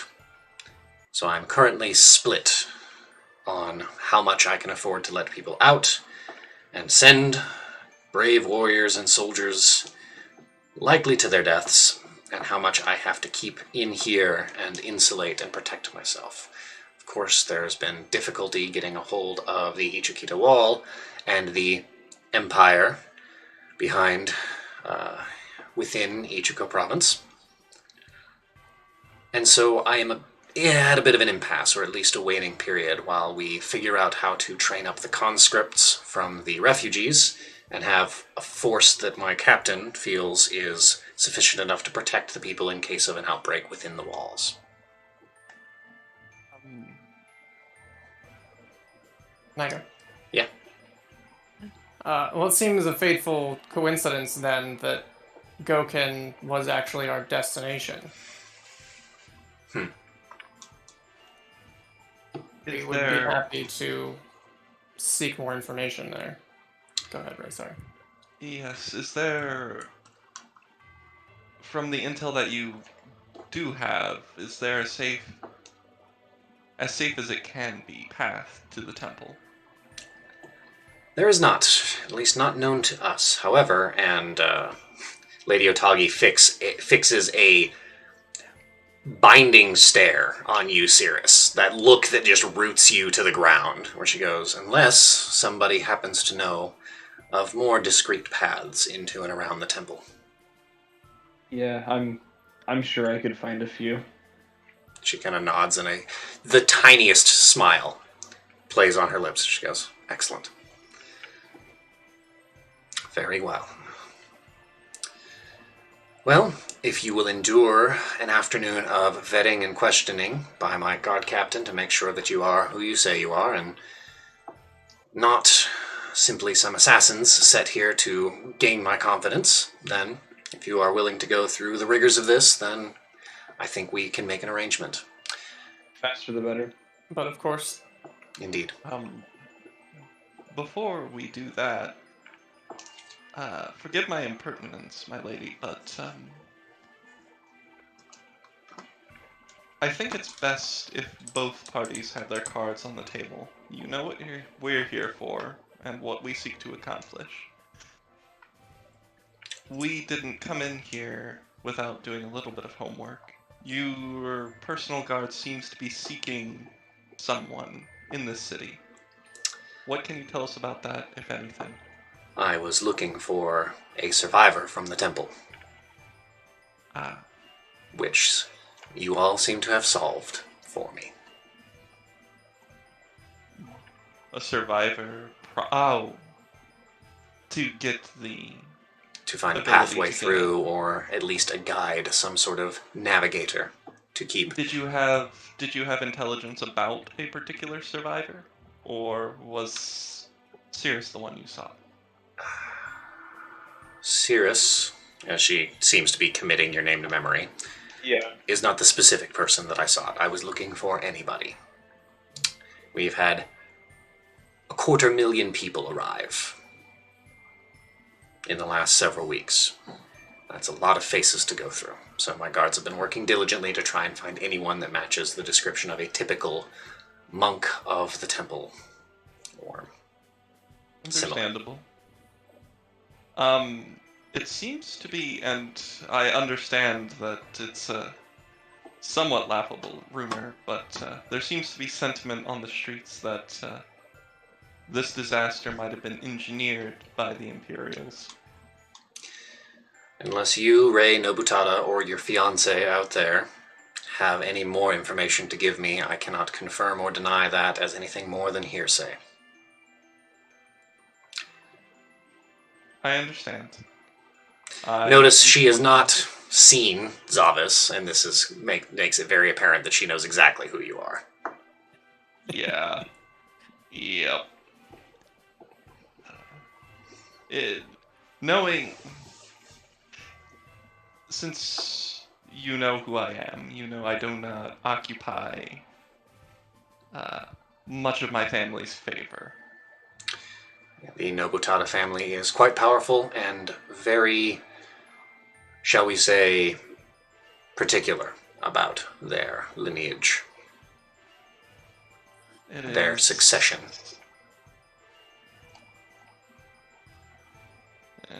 Fuck. Ray's gonna shut up now. Yes, I'm well aware. Yes, Architect, we'll get to you in a moment. We can't hear you anyways, because you're... Sorry, I was gonna say, yeah, while this is happening, a lot of stuff is going on with our... Yeah, no, I will jump back to you guys in a moment. Yeah. But... Meanwhile, shenanigans. Yes, you hear her say, I'm well aware of your family's feelings about succession. Yeah, alright. That shakes Ray up enough to get her to shut up for quite some time. Now, I have a few dozen more meetings today, and need to get to them promptly. Once you've been vetted by my guard captain, we can speak more freely. Unfortunately, you will be you will be escorted to a nearby guardhouse where this interrogation will begin. I don't mean that as an unpleasant statement, but it is what it is. It is an interrogation. If you are honest about your intentions, please be as plain-spoken as you can and submit to any magical perusal that is necessary. I do have a couple of state priests or state mages who are capable of delving rather deeply into your minds, and they can do this painfully or not unpainfully. So, I recommend submit to that. Your own private lives are your own. You have my word that we will not dig into anything that is not related to my needs. Are we understood? Of course. Then I will likely see you again this evening. And she nods and then just waves her hand, and the guard captain and the rest of his guards begin escorting you out. We're going to jump over to Architect. You faux soil yourself, make a gag motion, and then turn around and go to leave. What are you doing? You have a very small head start on May. Yeah. You said a few of the guards followed me also, right? 2 guards followed you out just to make sure that you didn't throw up on the immaculate stone floor. Ark's going to turn to them quickly and say, I guess restroom, chamber room. Chamber room would be fine. And they point kind of back the way you came. So Ark's going to go down and into the chamber room, in a great hurry. Yep. Walking into there, just a moment later, a guard's going to walk out of that chamber room. Okay. And look at one of the other ones and go, did that guy shit himself? The guards chuckle and go, it seems like it. Ark's gonna shake it off and turn and start walking the path back, which I think I should have memorized, right? You would know exactly, and you probably are assuming the form of a guard that you clocked some time ago. Yeah. Well, I'm gonna try to take the form of one of the least important looking guards from the main room. Yep, just a schmo. That way I don't risk walking past myself. Yeah. No, you assume the form of a schmo. And make your way out. As you are making your way out, you are perceptive enough to see May kind of come out the door. May, I need you to make a perception check, and Architect, I need you to make a deception check. What is my deception? Okay. Oh, I don't have any negatives on anything. I am way less worried. 22, May? Alright. Also 22. There is a guard that seems to be making their way out that you recognize as somebody you literally just saw in the previous room, and it confuses you for a moment. Sir. Didn't I just see you? Could you help me? My poor friend. He soiled himself. Did you hear me? I said he soiled himself. Getting a little bit louder. I think he might have food poisoning. I was gonna go heal him. Could you help me? So Ark's going to turn and point towards the chamber room, and then just turn back and keep walking. Oh my god! Thank you so much. May make an insight check. Architect, make another deception check. I can't even lie with my finger. Nat 20 for a 25 total. Okay, so I got a 19, plus 1, 20. I'm gonna flash it to 25. A nat 20 for a 25, and a really hard-working 20 to a 25. Oh. This is May, what is your intelligence score? lower than mine. A -1. Okay. 9. You very briefly question your memory, because you're not great with names and faces. And so you take a moment to turn and look towards the chamber room as this guard turns and walks away from you. As you make your way in, Architect, you are making your way, I imagine, swiftly? Yeah, I'm hecking quick right now. Okay. May, you go and check into the chamber room and there's nobody there. And it dawns on you immediately. Fuck, that was Architect. As you turn around and you just see him exiting the room. Sirius's words echo in your mind. She'll just confusedly turn back to where she was before. Okay. Architect. He's gonna make his way out of the guard tower with out of the castle with haste. Mm-hmm. Is Zavis outside? Yeah, Zavis is just out, standing there, arms crossed. He's kicking rocks. He seems to be really annoyed that he's just basically on babysitting duty. Got it. I'm going to walk out and look for a spot that is, I guess, not in clear view of everyone. Make a perception check.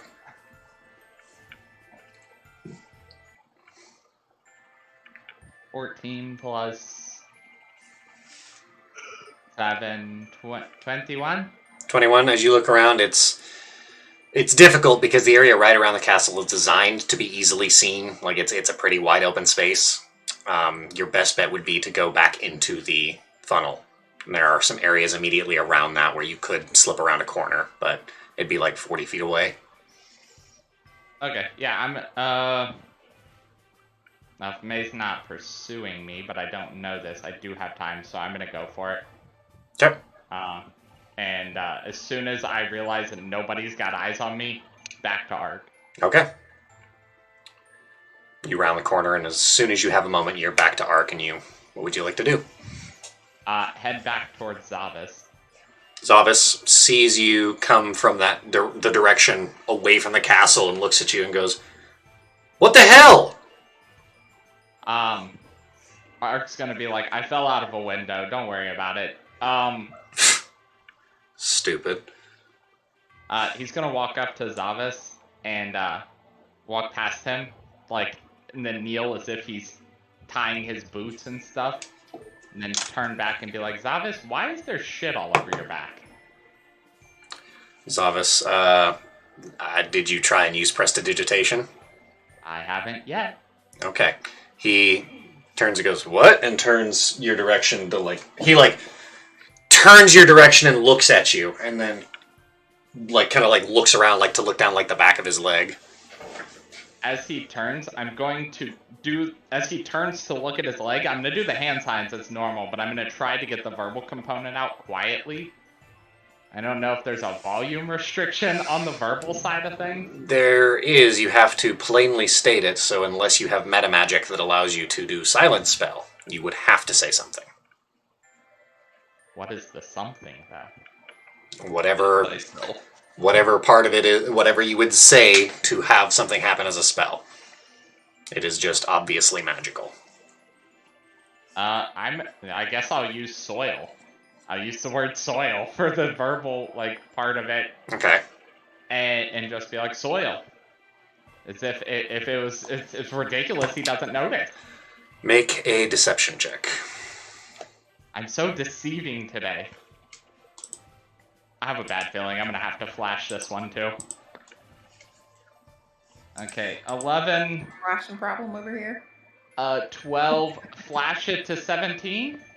Let me find out.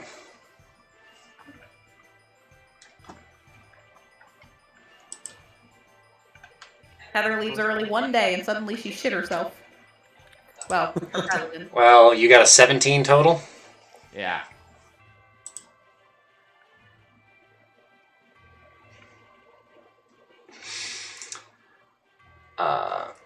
Zavis rolled a 14, but has a -1. So he just doesn't quite realize what's going on, and I imagine shit appears all down his back.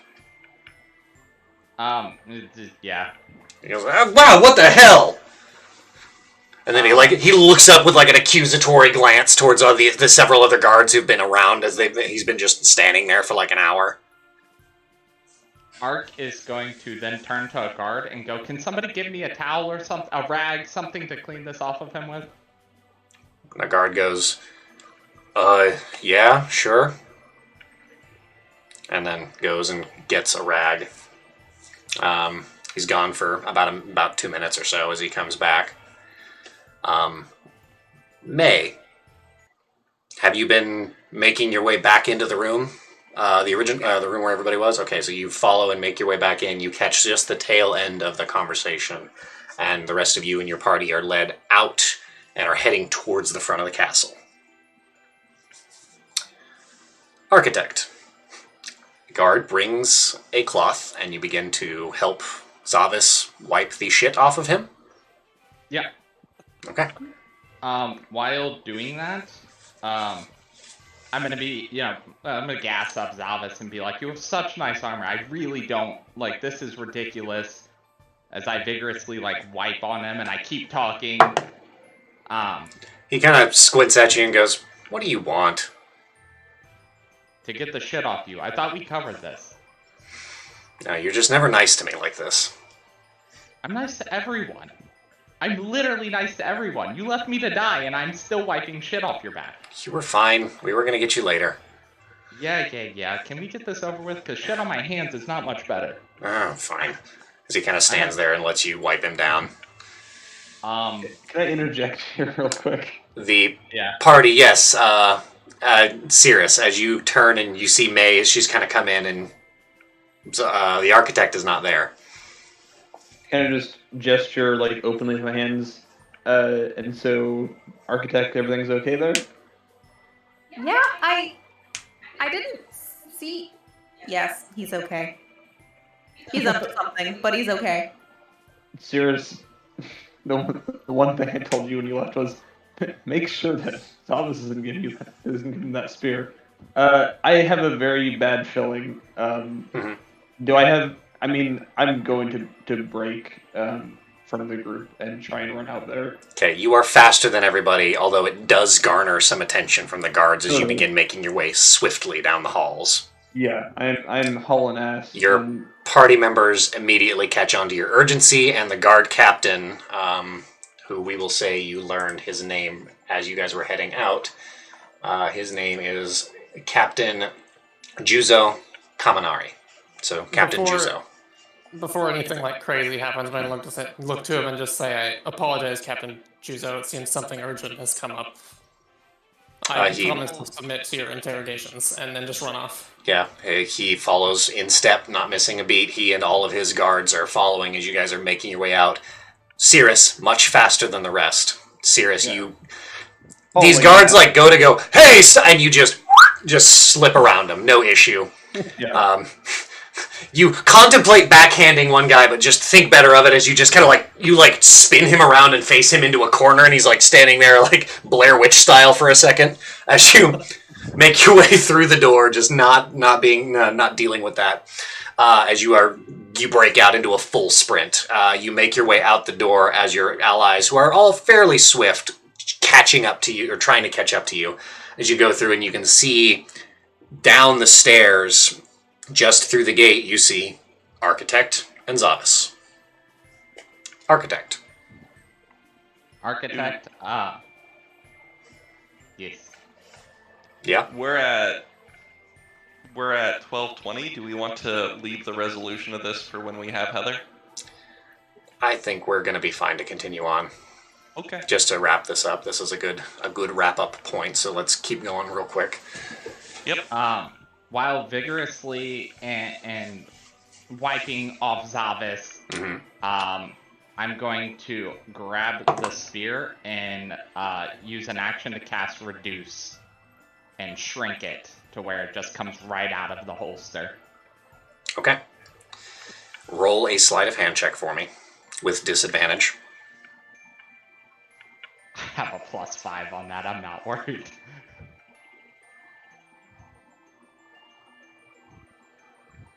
Okay, so bare minimum, oh wait, no, I gotta roll twice. Okay, so an 8 and a 13, so I got a +5, so that'd be 13, and then I'm gonna flash it for 18. Okay. As you do that, the spear turns to a small size, and you yank it free. Cirrus, you are nearly at the gate that leads in the castle. I have a question real fast. Yeah? Would a powerful magic item like that get a save against being reduced? Potentially. By magic? Potentially. Depends on what's happening. Okay, so how far away am I?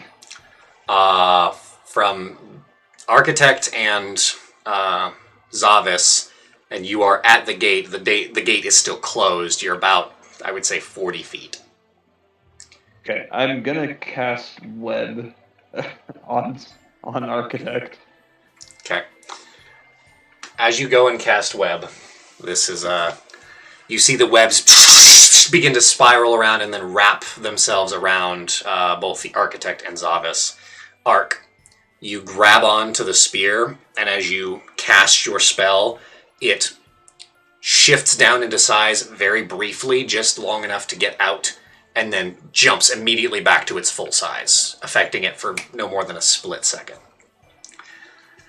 And as you all are coming to the gate, the webs that appear are followed immediately by an explosion of fire, as flames rip through all of the webs around, knocking Zavis back 50 feet, slamming him against the far wall as he rolls. Architect, who you see for just a brief moment as Architect, everything on him burns away, magic or otherwise, immolated in an instant. and you see that golden light from the spear begin to drain as it seems to be coming off in flakes, almost like embers or mist, and being breathed in. And as this continues, you see the architect's face contort, his body shift and grow in size, his shoulders broadening. A pair of massive red wings emerging from his back. His face elongating into a snarling draconic head, the fangs curling out in a classic demonic visage. His body still mostly humanoid, but clearly heavily draconic, a long tail appearing, holding the spear, seeming to drain the essence from it. Lets it, basically, holding it, you see the fire, the ground around it is just on fire. The guards are scattered and terrified. You all are up against the gates. I would say, Cirrus, I need you to make a strength saving throw as this explosion happened, and you were just within range. It is not my strong suit. Oh, God. Would Dex I be rolled a happy? nat 1. Ooh! Alright. You take 11 points of bludgeoning damage, Ouchie. and then you take...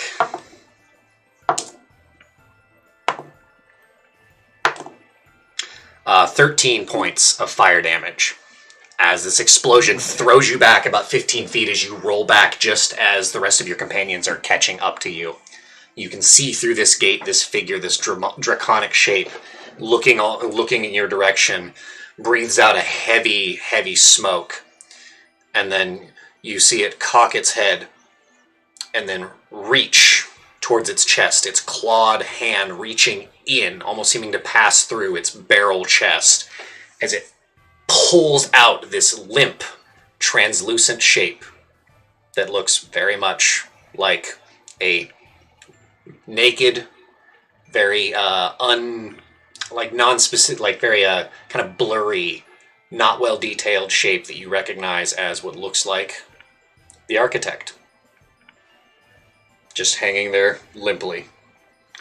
And it looks, cocks its head, and then shake like it was to drag it across the ground, shakes, and the mist dissipates. The spear clatters to the ground as this form looks in your direction. And you all hear for the first time the voice of Orochi as it says to you, "Thank you for being useful." And then rockets up into the air, its wings flapping. And that's where we will end tonight. Damn. We don't get any time to react to any of that. We will say whatever you wanted to do in that moment, as it said, "Thank you for being useful." Yeah, because I was just literally going to dimension door onto his back. I am not about this. If you did, you would immediately need to start making some saving throws, if you would like to do that. I'm trying to decide if the bad idea nature of it is enough to stop Yukio from doing it. Because Flip a coin. it's bad. Good plan. I don't have a coin. Roll a So, d6. 1 through 3 is yes. 4 through yeah. 6 is no. E6. Go. You said 1 through 3 is yes? Mm-hmm. Let's do it, baby! Alright. Alright, so before actually doing this, I want to hold on. Okay, yeah, I want to just walk away from the party just a little bit. Mm-hmm. Activate my Domaru. Mm-hmm. And then Dimension Door onto his back. Cirrus is on the ground after getting just rocketed by that flame wave, and she can see Yukio doing that, and she's just pounding her fist on the ground saying, "Get him, get him, get him!" Get him! Get him! Yukio, as you teleport forward and try and latch on, I need you to make first a Constitution saving throw. You got it. That is a really bad roll. Rip, a 4. That's sad. 4. I wish I had inspiration. That's really unfortunate. Like a flash of insight or something. Like a flash. Yeah, How far am I exactly. from him? From Yukio? Yukio just teleported about 60 feet. That'd be one hell of a range. Not to mention he stepped away first. Yeah. Well, I mean, that doesn't change the distance between you and the rest of the party. I just stepped forward so that my Domaru fire wouldn't burn everyone. Oh yeah, I guess the difference from me to the party wouldn't change. 20. You would take 33 points of fire damage from touching Is him. that accounting for... If you No, are... I'm immune to fire damage. Okay, So you are immune to fire damage as you wrap yourself on. This does not protect you from the sensation of heat as you try and grab onto this. You get next to this body and are beginning to try and grab onto it. The heat is immense. It's coming off in waves. It's like standing in front of a furnace. You feel like without the protection of your Domaru, your skin would be peeling instantly. Oh yes, that's why I activated it Yep. first. What is the action economy on? So you basically have done teleported. You can't really get onto his back. He's like medium sized. He's got a pair of massive wings, so you can't like get onto him, but you can appear next to him in an unoccupied space. He is going to just look as he says, "Thank you for being useful," and you appear behind him, looking like you're getting ready to do something. He's going to turn and then he's going to put one hand in your direction. I need you to make a strength saving throw. Okay. Jeez. That's a bad one. 5. 5. Why do I have to roll Roll. You step and you get ready to leap. You get ready to summon your sword, and then there's just a force that hits you straight in the solar plexus, and you go flying 60 feet straight back. Ooh. As Yukio rockets and slams into the far wall. Don't like that. 60 feet towards or away from me? Away from you guys. Away from you because I teleported behind him. Yep. So that would be, what, 6d6 damage, probably? A lot. Yep. So we'll just say for the purposes of this, you do take... Jesus Christ, stop rolling. 23 points of bludgeoning damage. And we'll say you are stunned for a round as the air leaves your body all at once. Yeah, I won't argue with that. Yes, May? I tried. Could you clarify when you said he pulled Architect's body out of him? Are you He didn't pull Architect's body. It looked like he pulled Architect's soul out of his body. Oh, okay. So The essence of what is the Architect, and then just whipped it against the ground and it dissipated. Okay, so it dissipated. Yeah, There's it is. no like body. There is no body, but as the wings flap hard and leave, this creature rockets into the sky. As you guys run kind of towards this spot, some of you coming over to go help Yukio up, you find that the only thing left is a small stone with a piece of paper wrapped around it and closed in twine that seemed to somehow have survived the heat and explosion. Yeah, that's very important. And as you unwrap the twine and open up, it is a simple scrawled piece of paper that just says, "I'm sorry."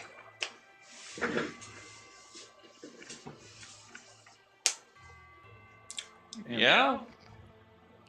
Shit. Architect, from your perspective, as you grabbed hold of the spear, you felt your body move on its own, an enormous rush of heat. And for just a moment, you were standing on that mountaintop again, facing that massive dragon.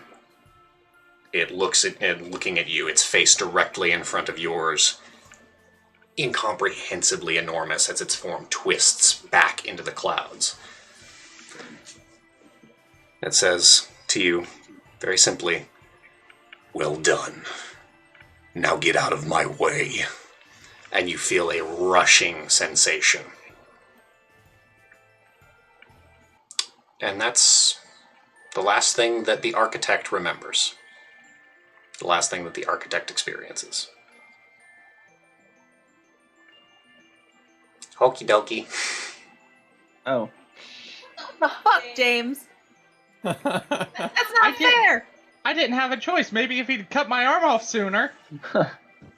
Oh yeah, it's my fault. See, you were being so obvious. I figured, like, oh, it's just Architect being weird. He'll never actually betray us. The stone is there, obviously, with the message, and the spear is still there. I think the worst thing is I have a fucking ritual that can change someone's what is Alignment? it called? Their alignment back to good if they got changed. Alright. I don't know if that would have worked. Yeah, it was more Still like a interesting. parasitic entity. Yeah. Well, thanks, guys. Yeah. Kyler, I messaged you. Yeah. Did you receive the recent one? The answer is no. Okay. Okay. That is where we're gonna. We know when you joked about killing your character while the risk on. And on that note, It's really gonna happen. dour as it may be, thank you to those of you who are still with us for joining and watching. Appreciate a fitting end for the 20th episode of House of Drawn Tabletops Tales of Tairiku. We'll see you guys all next time. We have to discuss some schedule stuff because we've got more busy summer fun. But thank you all for watching, and we'll see you next time. Bye. You foot.